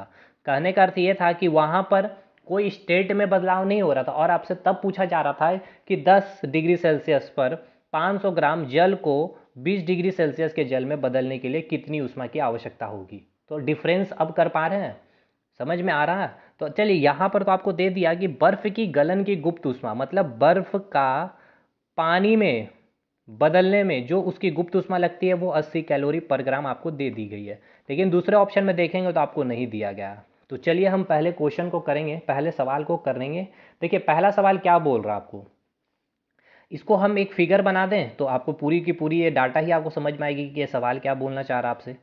आपको बोला गया है कि 0 डिग्री सेल्सियस पर 500 ग्राम बर्फ़ को, तो ये आपका एक बर्फ़ है, ठीक है सर, ये आपका 0 डिग्री सेल्सियस पर है। इसका आपको मैं ये नहीं लिख रहा हूँ 500 ग्राम, आप याद रखेंगे क्योंकि बर्फ़ 500 ग्राम है, पिघलने के बाद पानी भी 500 ग्राम ही रहेगा, ठीक है, ये तो आपको पता ही होना चाहिए। आपने इसको हीट दिया, ठीक है, आपने इसको हीट दिया। चलिए मैं यहाँ अच्छे से इसको बनाऊँ। चलिए यहाँ से ये बर्फ़ आपका, आपने इसको हीट दिया, ठीक है, आपने इस बर्फ़ को जब हीट दिया तो ये क्या चीज़ में बदल गया, पानी में बदल गया। पानी में बदला, जस्ट अभी पानी में बदला है और आपने थर्मामीटर में रीडिंग क्या लिया तो क्या दिखाया, 0 डिग्री सेल्सियस ही दिखाया। फिर आपने इसको हीट दिया, ठीक है, आपने फिर इस हीट को दिया तो इस पानी का तापमान आपको क्या हुआ, चेंज होते हुए दिखाई पड़ा। और कितना हो गया, अब आपने थर्मामीटर में देखा 20 डिग्री सेल्सियस, ठीक है, 20 डिग्री सेल्सियस। अब मुझे ये बताइए, आपसे यही पूछा गया है कि ये जो आपने हीट दिया और ये जो आपने हीट दिया, बस ये दोनों को सम कर दीजिएगा तो आपका आंसर आ जाएगा। इतना आपने ऊष्मा दिया जिससे 0 डिग्री सेल्सियस का बर्फ़ 20 डिग्री सेल्सियस के जल में परिवर्तित हो गया। अब लेकिन मुझे ये बताना है कहाँ पर स्पेसिफिक हीट यानी कि Q equals to M C delta T use करेंगे और कहाँ आप Q equals to M L use करेंगे। बस इतना आप सीख गए तो पूरा कंसेप्ट आपका क्लियर हुआ। तो अब आप देखेंगे कि सर हम Q equals to M L तब यूज़ करते हैं जब स्टेट में परिवर्तन होता है और टेम्परेचर कांस्टेंट रहता है। तो हम देखेंगे कि टेम्परेचर कांस्टेंट कहाँ है, यहाँ 0 डिग्री सेल्सियस, यहाँ 0 डिग्री सेल्सियस, ठीक है, पहला कंडीशन फुलफिल। दूसरा कंडीशन क्या, स्टेट में परिवर्तन हो रहा है सर, तो हाँ देखिए ना, यहाँ बर्फ़ था और यहाँ पानी में परिवर्तित हो गई है। तो यहाँ पर आप कौन सी हीट लिखेंगे, Q equals to M L. अब हम आगे चलेंगे तो यहाँ आपने देखा कि सर यहाँ हमने कौन सी हीट दी होगी, तो आपने देखा सर यहाँ तापमान 0 डिग्री सेल्सियस था और अब तापमान 20 डिग्री सेल्सियस हो, यानी कि तापमान में वृद्धि हो गई, तापमान चेंज हो गई। चलिए ठीक है सर, तो क्या सर यहाँ स्टेट भी चेंज नहीं हुआ, तो हाँ सर यहाँ भी पानी का ये पानी ही रह गया। इसका मतलब आपने Q equals to M C delta T वाला फॉर्मूला आपको यूज़ करना है, ठीक है। चलिए ये देखिए स्पेसिफिक हीट का कल हमने बहुत अच्छे से आपको समझा रखा है पूरा का पूरा। देखिए जो न्यूमेरिकल भी किया था ये सब मैंने आपको बता दिया था, ठीक है। तो अब हम लोग स्टार्ट करते हैं अपने सवाल को। ये था हमारा सवाल, कहाँ गया जी सवाल, ये रहा आपका सवाल। देखिए ये आपका सवाल था, अभी हमने देखा कि 0 डिग्री सेल्सियस पर 500 ग्राम बर्फ़ को 20 डिग्री सेल्सियस के जल में बदलने के लिए कितनी ऊष्मा की आवश्यकता होगी, ये सब, ठीक है। अब देखिए यहाँ पर आपको बर्फ़ की गलन की गुप्त ऊष्मा भी दे दी गई है और वाटर की आपकी स्पेसिफिक हीट भी दे दी गई है। लेकिन मैंने कल आपको बताया था ये आपको पूरा डाटा याद होना चाहिए। अब आपको पता समझ में आ रहा है कि ये जल की विशिष्ट ऊष्मा क्या है, 1 कैलोरी पर ग्राम डिग्री सेल्सियस। तो कल की वीडियो देख लीजिए, मैं अब बहुत लंबा हो जाएगा फिर इसको मैं समझाऊँ तो। देखिए यही फिगर मैं अभी आपको समझाया था कि ये जो था बर्फ़ जो आपके 0 डिग्री सेल्सियस में थी, आपने इसको हीट दिया, कौन सा देखिए कौन सा Q equals to M L दिया, तापमान 0 डिग्री सेल्सियस में अभी पानी में कन्वर्ट हो गया है ये। अभी आपने फिर से हीट दिया तो इसका तापमान 0 से ये 20 डिग्री सेल्सियस में चला गया, तो ये कौन सी हीट हो गया, Q equals to M C delta T. बस आप इसको ऐड कर दिए, M L plus M C delta T. Mass आपको गिवन है 500 ग्राम, एल आपको पता है बर्फ़ से पानी में बदलने में कितनी गुप्त ऊष्मा लगती है, तो 80 कैलोरी पर ग्राम, तो मैंने वही लिख दिया 80 कैलोरी पर ग्राम। फिर मैंने यहाँ लिखा है Q equals to M C delta T, mass की वैल्यू मैंने लिख दी है 500 ग्राम। उसके बाद C की वैल्यू क्या होती है, 1 कैलोरी पर ग्राम डिग्री सेल्सियस C। अब आप ये ध्यान रखिएगा यहाँ पर मास क्या चीज़ में है, ग्राम में है या फिर केजी में, ठीक है। और मैंने कल बताया है कि जब ग्राम में रहेगा और जब केजी में रहेगा तो आप क्या यूज़ करेंगे, ठीक है सर। आपको पता होना चाहिए। और एक डाटा अभी को फिर से मैं याद करा दूँ, 1 कैलोरी इक्वल्स टू क्या होता है, 4.2 जूल होता है। ठीक। दूसरी बात, सी की वैल्यू मैंने यहाँ लिख दी। उसके बाद डेल्टा टी, तो डेल्टा टी क्या होगा, आप देखिए 0 डिग्री सेल्सियस 20 डिग्री सेल्सियस, तो चेंज इन टेम्परेचर क्या होगा, 20 माइनस 0 यानी कि 20 डिग्री सेल्सियस। तो यूनिट यूनिट पहले मैंने काट दिया है, ग्राम ग्राम, डिग्री सेल्सियस, ये डिग्री सेल्सियस कट गया। तो इसको फिर मैंने सॉल्व कर दिया, 500 गुना 80, 500 गुना 20। तो इसको आपने जब मल्टीप्लाई किया तो आपको ये मिल गया है 50,000 कैलोरी। अगर आंसर कैलोरी में होगा तो यही आंसर हो जाएगा, लेकिन अगर ऑप्शन में जूल में मिलेगा तो आपको क्या करना है, एक कैलोरी में 4.2 जूल होता है, यानी कि जितनी कैलोरी आई है उसमें आप 4.2 से मल्टीप्लाई कर देंगे तो वो आपका आंसर हो जाएगा जूल में। ठीक है, आप देख सकते हैं। ये हो गया आंसर हमारा पहला सवाल। अब हम आएंगे दूसरे सवाल में। ये थोड़ा सा टफ सवाल होगा, और टफ तो है नहीं क्योंकि अब आपको इतना अच्छे से समझा दिया गया है कि आप आराम से कर लेंगे। देखिए, यहाँ बोला गया है कि 1 kg है, ध्यान रखिएगा केजी में दिया है। 1 kg बर्फ़ को 100 डिग्री सेल्सियस पर, समझिएगा, बर्फ़ को आपने क्या किया था, ऊष्मा दिया था, और अब उसका तापमान आपको बताया गया है कि 100 डिग्री सेल्सियस हो गया है, और 100 डिग्री सेल्सियस पर ये क्या चीज़ में बदल गया, वो बर्फ़ जलवाष्प में बदल चुका है। तो इसको जलवाष्प में बदलने के लिए कितनी ऊष्मा की आवश्यकता होगी, तो आप क्या इसका डायग्राम नहीं बना सकते हैं। देखिए, ये था बर्फ़, बर्फ़ को आपने हीट दिया तो ये क्या चीज़ में कन्वर्ट हो गया, पानी में। ये 0 डिग्री सेल्सियस, ये भी 0 डिग्री सेल्सियस। फिर से आपने हीट दिया, फिर से आपने हीट दिया तो ये पानी का तापमान 100 डिग्री सेल्सियस हो गया। फिर इस 100 डिग्री सेल्सियस में आपने हीट दिया तो ये हीट देने के बाद ये जो पानी था ये आपका वाष्प में बदल गया, और इस वाष्प का तापमान कितना था, 100 डिग्री सेल्सियस। तो मुझे ये बताइए ये कौन सा हीट होगा, Q equals to M L होगा।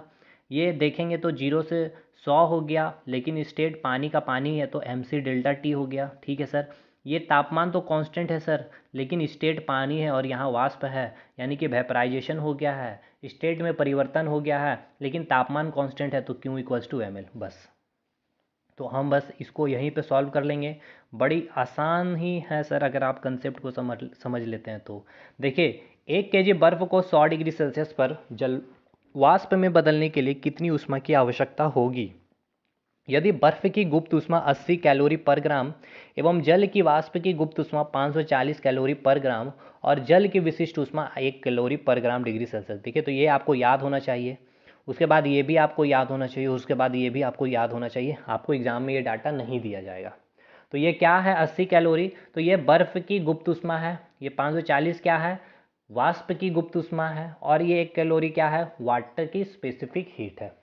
अब ये याद रखेंगे आप, 1 कैलोरी पर ग्राम डिग्री सेल्सियस का जब मास आपका ग्राम में है, ठीक है, ये भी याद रखेंगे ग्राम में। तो पहले आपकी जो मास दी होगी आपको पहले उसको ग्राम में कन्वर्ट करना होगा। ठीक है, क्या चीज़ में कन्वर्ट करना होगा आपको, ग्राम में। तो यहाँ आपको मास दिया है केजी में, तो 1 kg में कितना ग्राम, 1000 ग्राम। तो हम मास की वैल्यू क्या लेंगे, 1000 ग्राम लेंगे, ये आप याद रखेंगे। तो बस कुछ नहीं किया मैंने, यहाँ पर देख सकते हैं, सिंपल सा है। बर्फ़ 0 डिग्री सेल्सियस पे था, इसको मैंने हीट दिया तो बर्फ़ से ये पानी बदला, तापमान 0 डिग्री सेल्सियस, 0 डिग्री सेल्सियस, तो Q equals to M L, latent heat का कॉन्सेप्ट। फिर पानी से पानी ही है, तापमान में वृद्धि हो गया तो ये Q equals to M C delta T. पानी से ये वाष्प में बदल गया तो इसका तापमान कांस्टेंट है, स्टेट में परिवर्तन, तो Q equals to M L. तो बस इस बार 3 हीट को हम ऐड कर देंगे तो हमारा आंसर आ जाएगा। तो बस वही मैंने यहाँ पर कर दिया है, देख सकते हैं, M L M C delta T. ये जो आपका एल है क्या चीज़ है, बर्फ़ का लैटेंट हीट आप लेंगे, यहाँ पर क्या लेंगे, वाष्प। ठीक है, जो पानी वाष्प में बदल गया, और वाष्प में बदलने के दौरान उसको कितनी गुप्त ऊष्मा की आवश्यकता हुई, 540 कैलोरी पर ग्राम। तो यही चीज़ आप लिखेंगे, मास की जगह 1000 ग्राम, एल की वैल्यू लिख दिया 80 कैलोरी पर ग्राम, फिर यहाँ एम का 1000, सी की वैल्यू 1 कैलोरी पर ग्राम, डेल्टा टी क्या है आपका, तो 100 डिग्री सेल्सियस हो जाएगा। 100 डिग्री सेल्सियस कैसे हुआ आप समझ रहे हैं, देखिए 0 डिग्री सेल्सियस से 100 डिग्री सेल्सियस, तो डिफरेंस लेंगे 100 माइनस 0 तो 100। ठीक है, फिर एम एल, तो यहाँ पर मास की वैल्यू 1000, एल की वैल्यू क्या लेंगे, 540 कैलोरी पर ग्राम। बस इसको सॉल्व कर दिए सर, ये आपका आंसर आ जाएगा। और अगर जूल में पूछेगा तो आप क्या करेंगे, 1 कैलोरी इक्वल्स टू 4.2 जूल, तो आप इसमें 4.2 से मल्टीप्लाई कर देंगे तो आपका आंसर आ जाएगा जूल में। बस, देखिए, इसके बाद भी अगर आपको कोई डाउट बच रहा है तो मुझे कमेंट करिए, मैं और अच्छे से इसको और भी बेहतरीन तरीके से मैं आपको समझा दूंगा, इसमें कोई दिक्कत वाली बात नहीं है मुझे।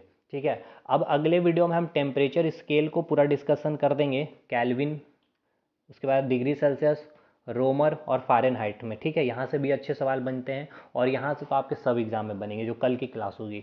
और उसके बाद आपकी एक और क्लास लूँगा न्यूटन्स लॉ ऑफ कूलिंग की, ठीक है। वहाँ से भी आपके सवाल बनते हैं, वहाँ से न्यूमेरिकल नहीं बनेगा, वहाँ कंसेप्चुअल सवाल बनेगा, ठीक। तो मैं इसको इसी में करवा दूंगा। तो भाई please please please please please support करें। अगर वीडियो अच्छा लगा हो तो चलिए हम मिलेंगे अगले वीडियो में, तब तक के लिए धन्यवाद। नमस्कार, मैं अभिषेक कुमार आप सभी का स्वागत करता हूं फोकस स्टडी विथ अभी में। आज जो है हम लोग डिस्कशन करने वाले हैं टेम्परेचर स्केल को, ठीक है। इससे पहले जो हमने डिस्कशन कर लिया है, तो देखिए सबसे पहले हम अगर बात कर ले आज टेम्परेचर स्केल के बारे में, तो एक फ्रेश पेज में हम आ जाते हैं। देखिए जो आज का टॉपिक है हमारा टेम्परेचर स्केल, ठीक। टेम्परेचर स्केल फिजिक्स में आप सभी को पता होना चाहिए। हम लोग जो डिस्कशन कर रहे हैं हीट चैप्टर, जिसमें हम लोग दो चीज़ देख रहे हैं, एक तो कंसेप्ट देख रहे हैं और फिर हमने उसके साथ के साथ न्यूमेरिकल भी देखनी है, ठीक। तो देखिए यहाँ पर जो आप देख रहे हैं नाम टेम्परेचर स्केल, तो स्केल स्केल का मीनिंग आपको पता होना चाहिए क्या होता है, कि कोई भी चीज़ का एक मेजरमेंट हमें जब करना पड़ता है तो हम एक टूल को यूज़ करते हैं, उस टूल को क्या बोलते हैं, स्केल कहते हैं। तो यहाँ पर जो हम मेजरमेंट करने वाले हैं टेम्परेचर को मेजरमेंट करने वाले हैं, यानी कि टेम्परेचर मेजरमेंट करने का जो टूल है उसे हम क्या कहेंगे, टेम्परेचर स्केल। जैसे कि अगर यहाँ पर बात कर ले, इस एक कटोरी में मैंने पानी रखा है और इससे मैंने एनर्जी दिया, ये एनर्जी किस फॉर्म में, तो हीट फॉर्म में मैंने दिया। इस पानी का टेम्परेचर था 10 डिग्री सेल्सियस और हीट देने के बाद अब इसका टेम्परेचर 20 डिग्री सेल्सियस हो गया। तो क्या ये आप अपने आंखों से देख सकते हैं कि 10 से ये 20 हो गया? नहीं। हालांकि पानी को छू करके आप फील कर सकते हैं कि इस पानी का तापमान इंक्रीज हो गया, बट एग्जैक्ट अगर वैल्यू देखनी है कि इसकी कितनी तापमान है, तो आप इसके लिए क्या करते हैं, स्केल यूज़ करते हैं। अब स्केल में भी आपको बहुत सारे स्केल यहाँ पर देखने हैं, लेकिन अगर एग्जाम के पॉइंट ऑफ व्यू से बात कर ले तो हमें 3 स्केल की बात करनी है। हालांकि एक स्केल और भी हम देखेंगे अगर एक्सेप्शनली पेपर को अगर वो थोड़ा सा चेंज करना चाहे तो। देखिए सबसे पहले हम करेंगे बात सेल्सियस की, ठीक है। सेल्सियस स्केल की बात करेंगे, जिसमें आप जो भी टेम्परेचर मेजरमेंट करते हैं, जो आपको रीडिंग शो करेगी ये टेम्परेचर को सेल्सियस में, जैसे कि 0 degree Celsius, 20 degree Celsius, 30 degree Celsius, इसी प्रकार से, ठीक। फिर दूसरा जो स्केल होगा हमारा केल्विन। देखिए केल्विन स्केल का भी सेम फंडा वही है कि आप जो बॉडी टेम्परेचर, जो भी बॉडी का टेम्परेचर मेजरमेंट करोगे आप, वो केल्विन में ही शो करेगा। अर्थात जैसे कि 20 डिग्री केल्विन हो गया वो, ठीक है। 30 केल्विन वो हो गया, 40 केल्विन हो गया, ठीक। नेक्स्ट आपका एक स्केल जो है आपका फ़ारेनहाइट। फ़ारेनहाइट स्केल जो आप बॉडी टेम्परेचर जब आप मेजरमेंट कर रहे होते हो, ठीक है, जैसे कि वो हो गया आपका थर्मामीटर। और यहाँ पर जब आप बॉडी का टेम्परेचर मेजरमेंट करते हो, नॉर्मल बॉडी का टेम्परेचर जो दिखाता है 98.6 डिग्री फ़ारेनहाइट, ठीक। तो जो भी टेम्परेचर होंगे आपके, वो आपको यहाँ पे दिखाया जाएगा 20 डिग्री फ़ारेनहाइट में। तो ये 3 टेम्परेचर हम क्या करेंगे, डिस्कशन करेंगे। और एक जो आपका और हम जो इसमें देख लेंगे रोमर को, ठीक है। रोमर ये भी आपका एक स्केल होगा जिसमें जो टेम्परेचर ये दिखाएंगे आपको, जैसे कि 20 डिग्री आर, 30 डिग्री आर। और ये काफ़ी महत्वपूर्ण टॉपिक है आपका टेम्परेचर स्केल। यहाँ से आपका तो एक फिक्स क्वेश्चन है, चाहे आप रेलवे की बात क्यों कर लें, या फिर आप एसएससी की भी बात कर लें, या आप अपनी स्टेट में जेएसएससी सीजीएल की भी तैयारी कर रहे हो, ठीक है। तो यहाँ से आपके सवाल बनते हैं, क्योंकि कंसेप्चुअली यहाँ से क्वेश्चन पूछ लिया जाता है, प्रैक्टिस सेट लगाएंगे बहुत सारे क्वेश्चन मिलेंगे। इससे पहले हमने 2 टॉपिक कवर किए हैं। एक तो था आपका स्पेसिफिक हीट, आपने आई होप देख लिया है, कंसेप्ट मैंने दिया है इसमें पूरा का पूरा और न्यूमेरिकल भी मैंने करवाया। फिर हमने देखा है लेटेंट हीट को, थोड़ा सा टफ टॉपिक था इसलिए मैंने स्टार्टिंग में से करवाया। और आज हम लोग जो है टेम्परेचर स्केल को कवर कर लेंगे। तो वीडियो जाकर के जरूर देख ले, अगर आपने अभी तक नहीं देखा है, लिंक डिस्क्रिप्शन बॉक्स में मिल जाएगा, ठीक है। तो आज हम लोग जो बात करेंगे टेम्परेचर स्केल के बारे में हम लोग बात करने वाले हैं। देखिए 4 स्केल हमने यहाँ पर देख लिए हैं कि ये 4 स्केल हमें यहाँ पर पढ़नी है। अब देखिए सबसे पहले यहाँ पर कुछ चीज़ें आपको दिख रही है टेबल में। एक तो है आपका लोअर फ्रीजिंग पॉइंट और एक जो आपको दिख रहा है अपर फ्रीजिंग पॉइंट। ये जो भी मैं ले रहा हूँ पानी का, ठीक है, वाटर। कहने का मतलब क्या है कि ये हिंदी में बोलेंगे हिमांक और इंग्लिश में बोलेंगे क्वथनांक। कहने का मतलब ये है कि पानी का लोअर फ्रीजिंग पॉइंट क्या होता है, यानी कि पानी का हिमांक बिंदु, और पानी का क्वथनांक बिंदु क्या होता है, यानी कि अपर फ्रीजिंग पॉइंट क्या होगा। चाहे वो कोई भी स्केल की बात कर ले, चाहे वो आपका सेल्सियस स्केल में हो, चाहे वो फ़ारेनहाइट स्केल में हो, चाहे केल्विन में हो, चाहे रोमर में हो, हर स्केल में इसका वैल्यू जो होगा अलग अलग होगा। मतलब पानी जो बर्फ बनेगा, ठीक है, जब पानी बर्फ बनती है तो सेल्सियस में उसका तापमान कितना देखने को मिलेगा, उसका लोअर फ्रीजिंग पॉइंट कितना होगा, तो 0 डिग्री सेल्सियस होगा, ठीक है। कितना होगा, 0 डिग्री सेल्सियस।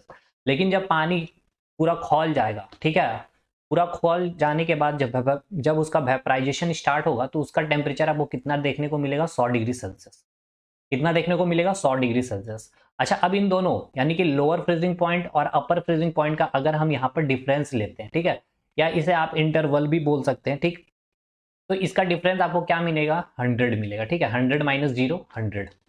फ़ारेनहाइट में आप जब फ़ारेनहाइट स्केल लेंगे, ठीक है, आप जब उस बर्फ का टेम्परेचर आप मेजरमेंट करेंगे जिसका मान आपको 0 डिग्री सेल्सियस स्केल में देखने को मिल रहा था, यही फ़ारेनहाइट में आपको 32 डिग्री फ़ारेनहाइट देखने को मिलेगा, ठीक है, 32 डिग्री फ़ारेनहाइट देखने को मिलेगा। और जब यही पानी खौल जाएगी और जब आप इसे फ़ारेनहाइट स्केल में आप मेजरमेंट कर रहे होंगे तो यहाँ पर आपको जो देखने को मिलेगा 212 डिग्री फ़ारेनहाइट, ठीक। अब जब आप इनका डिफरेंस लेंगे तो इसका डिफरेंस जो आपको देखने को मिलेगा 180। इन दोनों को आप माइनस कर लेंगे, 212 माइनस 32, तो आपको क्या देखने को मिलेगा, 180। अब फिर यही कैल्विन स्केल को जब आप ले जाएंगे और वही बर्फ का जब मेजरमेंट करेंगे तो कैल्विन स्केल में जो आपको देखने को मिलेगा 273 कैल्विन, 273 कैल्विन। और फ्रीजिंग पॉइंट जो इसका होगा ये होगा 373 कैल्विन। और इन दोनों का डिफरेंस आप करेंगे जब तो आपको आएगा 100। और रोमर की बात कर ले तो 0 डिग्री आर में ये पानी जो बर्फ होगा वो 0 डिग्री आर इसके स्केल में दिखेगा, और यही जो आपको सेम एज इट इज जो सेल्सियस में देखने को मिलता है। लेकिन सेल्सियस में आपको जो फ्रीजिंग पॉइंट पानी का होता है वो 100 डिग्री सेल्सियस होगा, लेकिन यही आपको रोमर जो स्केल होगा वो आपको 80 डिग्री रोमर दिखाएगा। अब इन दोनों के बीच 80 माइनस 0, ये डिफरेंस कितना हो गया, 80। अब ये बहुत ही इंपॉर्टेंट टेबल है, अगर आपको अभी समझ में नहीं आ रही होगी कि इसकी इंपॉर्टेंस क्या है, तो अभी आप जब न्यूमेरिकल देखेंगे या फिर क्वेश्चन भी यहाँ से डायरेक्ट पूछे जाएंगे तो ये चीज़ आपको पता होनी चाहिए। ये आपसे पूछा जाएगा कि सेल्सियस में जो हिमांक बिंदु होती है वो कितनी होती है, तो 0 डिग्री सेल्सियस। रोमर में कितनी होगी, 0 डिग्री। अगर यही चीज़ आपसे बात कर लिया जाए फ़ारेनहाइट में कितनी होगी, तो 32 डिग्री फ़ारेनहाइट। केल्विन में कितनी, तो 273 केल्विन। सेम यही चीज़ आपको आपको पूरा का पूरा डाटा याद होना चाहिए, ठीक। उसी प्रकार आपको क्वथनांक बिंदु भी पूछ लिया जाए तो 100 degree Celsius, 212 degree Fahrenheit, 373 kelvin और 80 डिग्री आर। आई होप इतना आपको चीज़ें यहाँ तक चीज़ें समझ में आ गई होगी। अब हम जो है चलेंगे, कुछ फार्मूला है जो आपको पता होना चाहिए। फार्मूला काफ़ी महत्वपूर्ण फार्मूला है। और देखिए सबसे पहले यहाँ पे जो आपको देखने को मिल रहा है formula, difference of temperature in any scale. देखिए यहाँ क्या कहने का अर्थ है, डिफरेंस बोला गया है, देखिएगा यहाँ बोला गया है डिफरेंस, ठीक है, यहाँ बोला गया है डिफरेंस ऑफ टेम्परेचर, यानी कि तापमान में जो डिफरेंस है, ठीक है, तापमान में जो डिफरेंस है, कोई भी स्केल हो, चाहे वो कोई भी स्केल की बात की जाए, चाहे वो सेल्सियस स्केल हो या फिर वो फ़ारेनहाइट का स्केल हो, वो केल्विन का स्केल हो, कोई भी स्केल हो, उसमें अगर डिफरेंस, जैसे कि यहाँ पर आप देखिए सेल्सियस, जैसे कि एक छोटा सा एग्जांपल मैं आपको देता हूँ, जैसे कि सेल्सियस में मैं ले रहा हूँ सेल्सियस C1 माइनस C2, ये क्या आपका डिफरेंस ही तो है। जैसे कि एक टेम्परेचर का वैल्यू दिया होगा आपका, ठीक है, जो सेल्सियस में है, और दूसरा भी जो टेम्परेचर का वैल्यू जो दिया है वो क्या है, वो भी सेल्सियस में है। तो इन दोनों का क्या है डिफरेंस, देखिए यहाँ पर भी क्या बोला गया, डिफरेंस क्या चीज़ का डिफरेंस, टेम्परेचर का, कोई भी स्केल में, चाहे वो सेल्सियस में हो या फिर फ़ारेनहाइट में भी हम ले सकते हैं, फ़ारेनहाइट F1 माइनस F2, या फिर आप केल्विन में भी ले सकते हैं K1 माइनस K2, ठीक, या फिर आप रोमर में भी ले सकते हैं R1 माइनस R2, ठीक है। डिफरेंस की बात की जा रही है।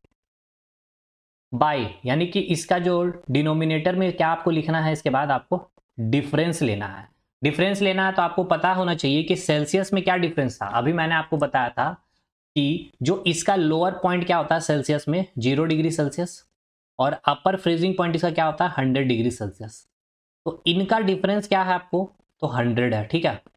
अब इन दोनों के बीच का डिफरेंस क्या था, आपको मैंने बताया था, फ़ारेनहाइट में 180, केल्विन में क्या था डिफरेंस 100, और रोमर में क्या था आपका 80, ठीक है। ये अभी मैंने आपको बताया है। तो मैं अगर आपको लग रहा है कि ये वैल्यू कैसे है, तो आप देखिए यहाँ पर जो है डिफरेंस, ये देख सकते हैं, ये जो आपको ये जो कॉलम आपको देखने को मिल रहा है, ठीक है, ये कॉलम, ये सेल्सियस का हो गया, जैसे कि 0 से माइनस हमने यहाँ किया था, फिर ये आपका 180, 100 और ये 80। ये आपको समझ में आ गया होगा आई होप। अब देखिए इसका जो वैल्यू होगा, difference of temperature in any scale by difference, वो क्या होगा आपका, कांस्टेंट होगा। वो क्या होगा आपका, कांस्टेंट होगा। अब इसको आप एक एग्जांपल फॉर्म में समझिए, जैसे कि सेल्सियस का डिफरेंस लिया है मैंने और उसका जो डिफरेंस है, ठीक है, उन दोनों के बीच का डिफरेंस क्या वैल्यू क्या था, 100। फिर आप फ़ारेनहाइट में भी सेम उसी तरह का लिए, F1 माइनस F2 अपन 180, फिर केल्विन का भी डिफरेंस बाय 100 और रोमर बाय 80। अब हमने इसको क्या क्या सॉल्व कर दिया, ये इसको हमने 20 से काट दिया, तो 20 से हमने जब इसको डिवाइड किया तो 20 25 100, ठीक है। तो ये देख सकते हैं 20 25 100, 20 9 180, 20 9 180, 20 25 100, 20 25 100 और 20 चौके 80। तो यहाँ पे तो फाइनल ये जो आपका ये एक फॉर्मूला आप इसको बोल सकते हैं, मेन फॉर्मूला है जो है आपका ये है। आपको ये फॉर्मूला याद होना चाहिए क्योंकि ये जो आपका निकाला गया है ये इससे ही निकाला गया, ठीक है, ये इससे ही निकाला गया। डिफरेंस आप चीज को समझ जाइए, डिफरेंस ऑफ टेम्परेचर, ठीक है, difference of temperature in any scale, ठीक है, कोई भी स्केल में, any scale, difference of temperature in any scale बटे 100, मतलब वो क्या होगा, डिफरेंस, ठीक है, जो उनके बीच का जो डिफरेंस है उसको ही हम क्या बोलेंगे इस, और वो जो वैल्यू होगा वो किसके वैल्यू के बराबर होगा, वो कांस्टेंट के बराबर होगा। समझ में आया?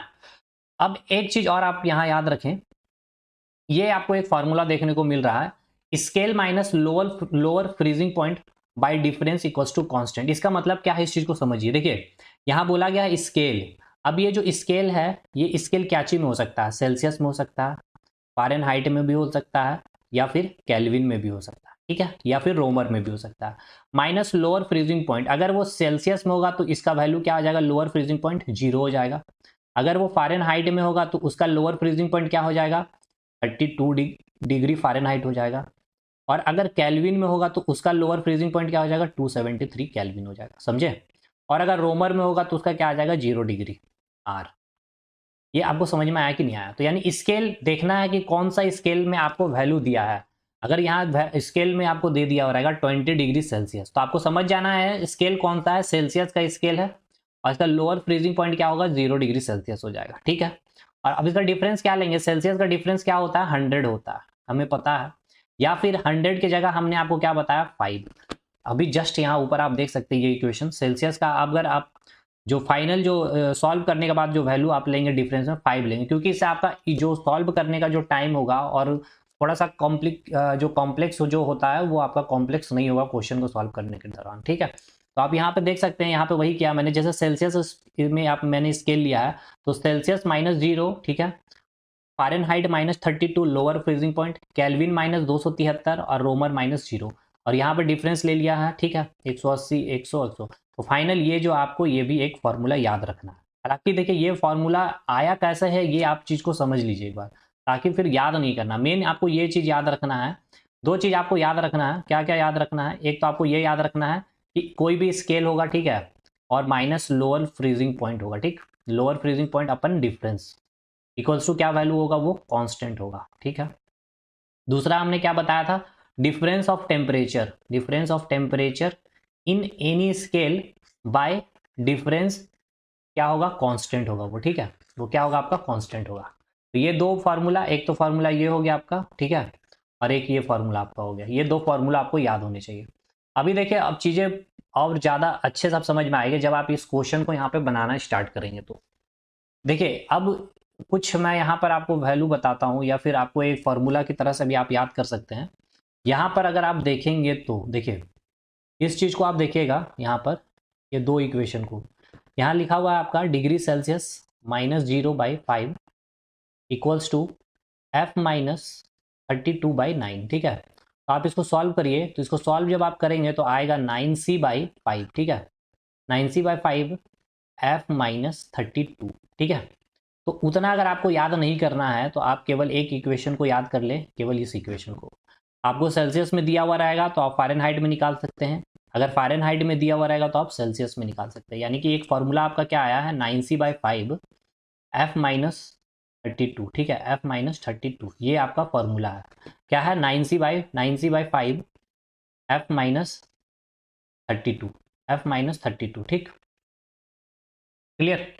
और एक चीज़ आपको ये याद रखना है कि देखिए जब भी अगर हम बात कर ले, देखिए जब भी आपको अगर बात किया जाएगा सेल्सियस में, ठीक है, और उसको केल्विन में कन्वर्ट करना हो, ठीक, जब भी आपको केल्विन में कन्वर्ट करने की बात की जाए और सेल्सियस में दी हुई चीज़ हो, जैसे कि 20 डिग्री सेल्सियस, ठीक, इसको केल्विन में बदलना है तो आपको करना कुछ नहीं है, 273 इसमें आपको ऐड कर देना, ठीक है, और ये वैल्यू जो आपका आएगा वो केल्विन में आपका हो जाएगा, ठीक है, यानी कि 293 केल्विन हो जाएगा, ठीक। अगर हम बोले 25 डिग्री सेल्सियस को केल्विन में कन्वर्ट करें, या फिर केल्विन में इसका मान क्या होगा, यही स्केल को 25 डिग्री सेल्सियस, जो ये स्केल आपको दिखा रहा, कौन सा स्केल, सेल्सियस स्केल में वैल्यू जो दिखा रहा 25 डिग्री सेल्सियस, यही वैल्यू अगर हम केल्विन स्केल में लेंगे तो ये हमको कितना दिखाएगा, तो केल्विन में हम क्या करते हैं 273 में ऐड कर देते हैं, तो इसको हम ऐड करेंगे तो क्या आएगा वैल्यू 298 केल्विन। यानी कि 25 डिग्री सेल्सियस जो सेल्सियस स्केल में दिखा रहा था, केल्विन स्केल में क्या वैल्यू दिखाएगा 298, क्या दिखाएगा 298। ठीक है, तो ये आपको पता चल गया। दो फार्मूला याद रखें और इस दो फार्मूले से हम पूरा का पूरा न्यूमेरिकल को भी बनाएंगे। पहला फार्मूला क्या है आपका, देखिए पहला फार्मूला आपको मैंने बताया, पहला जो फार्मूला मैंने आपको बताया 9c/5 equals to f minus 32। ठीक, एक तो ये फार्मूला है भाई।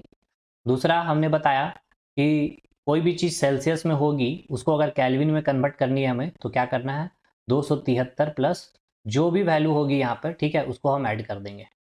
ठीक है, एक्स लिख रहा हूँ यहाँ, एक्स में की जगह आपको कुछ भी दिया हुआ रहेगा, जैसे 0 डिग्री सेल्सियस रहेगा, 20 डिग्री सेल्सियस रहेगा, 120, तो करना कुछ नहीं, यहाँ पर जो रहेगा उसको यहाँ पर आप लिख करके, और फाइनल जो आपका आंसर आएगा वो क्या चीज में आएगा 273, जो भी रहेंगे उसको ऐड करने के बाद आपका जो वैल्यू आएगा वो केल्विन में आएगा। ठीक है, अब हम आते हैं अपने क्वेश्चन पे। क्वेश्चन क्या पूछा गया है और इसको हम कैसे अटेम्प्ट करेंगे, इसको भी एक बार हम लोग देख लेते हैं। ठीक है, चलिए पहला सवाल जो आपका आया, हालांकि पांचवा सवाल है क्योंकि हमने 4 सवाल पहले किए हैं स्पेसिफिक हीट और लैटेंट हीट, तो हमारा आज पांचवा सवाल होगा न्यूमेरिकल हीट में। तो देखिए पहला क्या सवाल है यहाँ पे समझिएगा। देखिए पहला जो सवाल दिया गया है कि 0 डिग्री सेल्सियस, देखिएगा 0 डिग्री सेल्सियस कितने डिग्री फ़ारेनहाइट के बराबर होती है। क्वेश्चन क्या बोल रहा है इसको एक बार समझ लीजिए। 0 डिग्री सेल्सियस यानी क्या बोल रहा है कि 0 डिग्री सेल्सियस कितने डिग्री फ़ारेनहाइट के बराबर होगा, यानी कि फ़ारेनहाइट में आपसे पूछा जा रहा है 0 डिग्री सेल्सियस की वैल्यू। तो आपको पता है कि आपको क्या मैंने बताया है, एक formula 9c/5 equals to f minus 32। ठीक है, हमने एक सेल्सियस क्या वैल्यू, अब आपको क्या पूछा था कि 0 डिग्री सेल्सियस जो है, ठीक है 0 डिग्री सेल्सियस जो सेल्सियस स्केल में हमें दिखा रहा है, अगर हम इसको फ़ारेनहाइट स्केल में मेजरमेंट करेंगे तो वो कितने बराबर होंगे, मतलब फ़ारेनहाइट स्केल में यही 0 डिग्री सेल्सियस कितना शो करेगा ये पूछ रहा है। तो हम सेल्सियस की वैल्यू पुट कर दें, सेल्सियस की वैल्यू कितनी है 0 है, ठीक है, बाई 5 f माइनस 32, तो ये पूरा का पूरा वैल्यू क्या आ जाएगा 0 हो जाएगा। तो f की वैल्यू क्या आ जाएगी फ़ारेनहाइट स्केल में 32 डिग्री फ़ारेनहाइट। ठीक है, ये क्या हो गया आपका आंसर हो गया, पहला का आंसर। यानी कहने का अर्थ क्या है, इस समझिए इस क्वेश्चन को। ये जो आपको बोल रहा था क्वेश्चन में 0 डिग्री सेल्सियस, यानी कि जो सेल्सियस, ये एक मान ले रहे ये एक स्केल है, ठीक है, ये सेल्सियस स्केल था जिसमें आपको टेम्परेचर दिखाया 0 डिग्री सेल्सियस, लेकिन यही मैंने एक लाया फ़ारेनहाइट स्केल। ठीक, फ़ारेनहाइट स्केल में यही वही बॉडी को मेजरमेंट हमने किया। ये एक बॉडी था जो मान लेते ये बर्फ था, इसको सेल्सियस स्केल में 0 डिग्री सेल्सियस दिखाया, लेकिन जब हमने बर्फ को फ़ारेनहाइट स्केल में मेजरमेंट किया तो वो कितना दिखाया 32 डिग्री फ़ारेनहाइट। आपको समझ में आ गया होगा आई थिंक कि यहाँ पे सवाल क्या पूछा गया है और इसको कैसे अटेम्प्ट हम लोग लेंगे, और क्वेश्चन क्या बोलना चाह रहा था इसको भी आपने समझ लिया होगा बहुत अच्छे से। देखिए अब इस चीज़ को अगर आप फार्मूला से नहीं बनाना चाहें, ठीक है, तो आप अगर वही बेसिक रूल जो मैंने बताया था, ठीक है, दोनों पे हम काम कर लेंगे ताकि आपको ऐसा ना लगे कि अगर फार्मूला से आप हमें कुछ भी चीज़ रटा रहे हैं। तो मैंने क्या बताया था कि कोई भी स्केल है, ठीक है, कोई भी scale minus lower freezing point by difference equals to क्या होता है कांस्टेंट होता है। ठीक है, और एक हमने बताया था difference of temperature in any scale by difference equals to constant. ठीक है, ये दो बातें हमने बताई थी। तो देखिए यहाँ पर आपको क्या दिया गया 0 डिग्री सेल्सियस कितने डिग्री फ़ारेनहाइट के बराबर होती है, तो कुछ नहीं, यहाँ पर भी आप अगर ये फॉर्मूला आप जैसे देख रहे हैं, देखिए यहाँ पर आप जो फॉर्मूला देख रहे हैं, देखिए ये जो फॉर्मूला, तो 0 डिग्री सेल्सियस यहाँ पे 0 की वैल्यू आप पुट कर देंगे। ठीक है, यहाँ पे 0 की वैल्यू पुट कर, यहाँ पर आप क्या करेंगे 0 वैल्यू पुट कर देंगे, जैसे कि यहाँ आइए यहाँ पे हम बना देते हैं। तो ये फार्मूला हम देखिए इस पे हम लिख रहे हैं difference of temperature in any scale by difference equals to constant, या फिर ये फार्मूला भी आप ले सकते हैं। स्केल क्या है सेल्सियस में, पहले सेल्सियस लिखा हूँ मैंने 0 Celsius minus lower freezing point 0 by difference क्या है 5, और निकालना क्या चाहिए हमें फ़ारेनहाइट में निकालना है, यानी कि डिग्री फ़ारेनहाइट, और लोअर फ्रीजिंग पॉइंट कितना है इसका 32, और डिफरेंस क्या है आपका 9।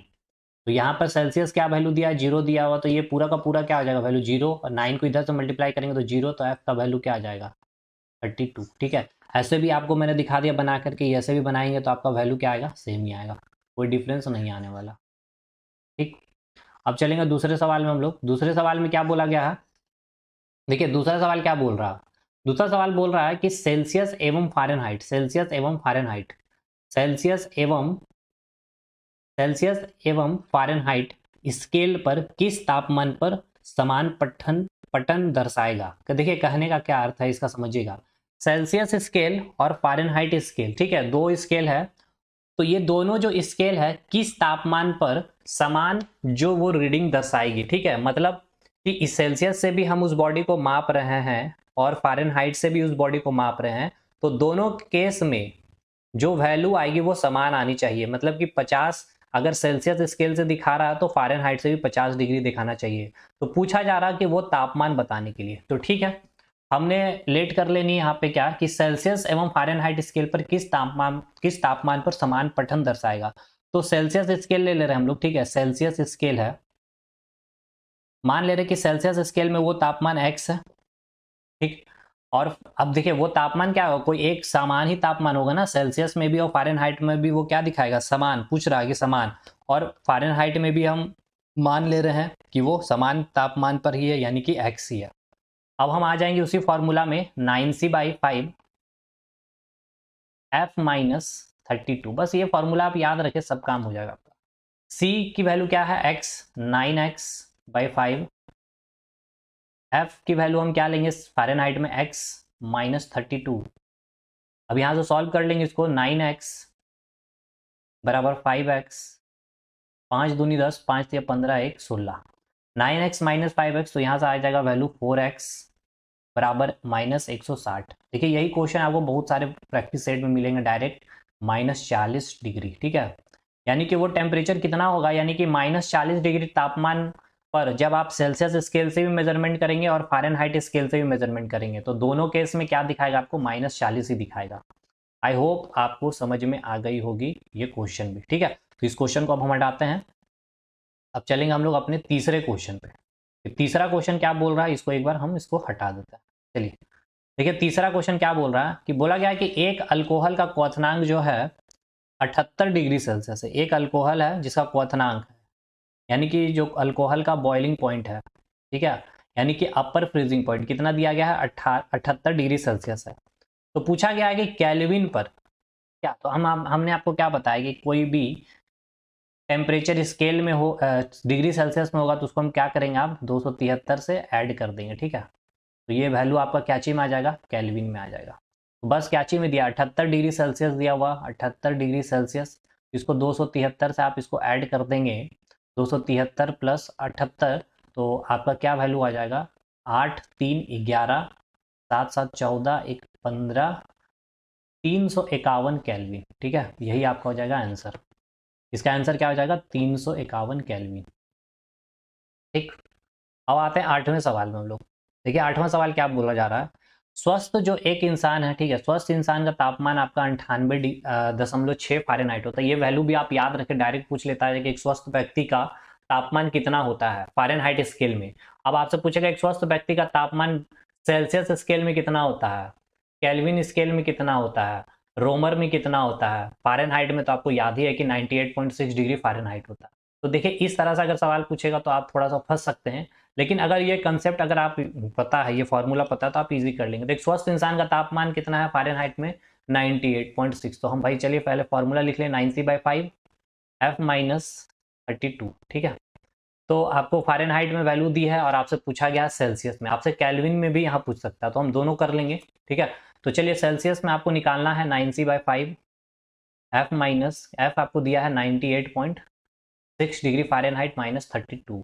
तो आप इसे जब माइनस करेंगे, ठीक है, माइनस आप इसे कर लें 9c/5, तो माइनस करने पे क्या आएगा, 32 यहाँ पे माइनस कर दे रहे हैं हम लोग, तो 6, 8 में से 2 जाएगा तो 6, 9 में से 3 जाएगा 6, फिर 5 से इधर मल्टीप्लाई कर लें, 9c इक्वल्स टू 66.6 इंटू 5, और फिर यहाँ से हम c की वैल्यू, सेल्सियस की वैल्यू निकाल लेंगे, 66.6 इंटू 5/9।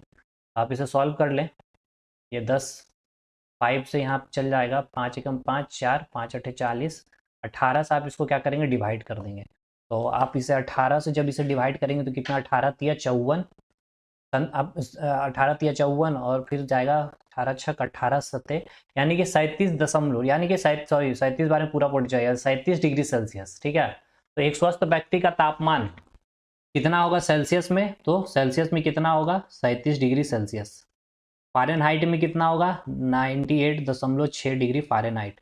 केल्विन में अब कितना होगा, तो केल्विन में हम क्या करेंगे, 273 को जोड़ देंगे, किससे, 37 डिग्री को, तो ये आपका क्या आ जाएगा, केल्विन में आ जाएगा, कितना, 7 3 10, 7 3 10, 7 3 10, 1 11, 310 केल्विन। ठीक है, तो याद रखें केल्विन में 310 केल्विन होगा तापमान एक स्वस्थ व्यक्ति का, फ़ारेनहाइट का 98.6 और सेल्सियस में 37 डिग्री सेल्सियस। ठीक, तो देखिए ये टेम्परेचर स्केल का पूरा जितना भी कंसेप्ट से आपके क्वेश्चन बन सकते थे मैंने करवा दिए भाई। इससे अब बाहर आपका चाहे कोई भी एग्जाम में जाए, अप टू ग्रुप डी, क्योंकि पता है कि ग्रुप डी में सबसे टफेस्ट क्वेश्चन पूछे जाते हैं, साइंस सेक्शन में बात कर ले, बीपीएससी में, दरोगा वगैरह में, लेकिन फिर भी ये टेम्परेचर स्केल में आपसे पूछ लिया जाता है, प्रैक्टिस सेट भी लगाएंगे तो यहाँ से क्वेश्चन मिल जाएगा। तो अगला जो हमारा टॉपिक होगा न्यूटन्स लॉ ऑफ कूलिंग। ठीक है, अगला जो हमारा क्या टॉपिक होगा, न्यूटन्स लॉ ऑफ कूलिंग को देखेंगे और पूरा हमारा हीट चैप्टर यहाँ पे खत्म होगा। क्या चीज के साथ, न्यूमेरिकल के साथ। न्यूमेरिकल, वो न्यूमेरिकल जहाँ से क्वेश्चन बनते हैं और उसके हमने कंसेप्ट भी देख लिए हैं। आप कमेंट करके बताएं कि पूरा हीट टॉपिक भी पढ़ा सकते हैं हम, फिजिक्स भी आपको पूरा कंप्लीट करा सकते हैं और भी अच्छे से। ठीक है, चीज़ों को समझाते हुए। तो चलिए आज के वीडियो को यहीं ख़त्म करेंगे, मिलेंगे हम लोग अगली वीडियो में, तब तक के लिए धन्यवाद।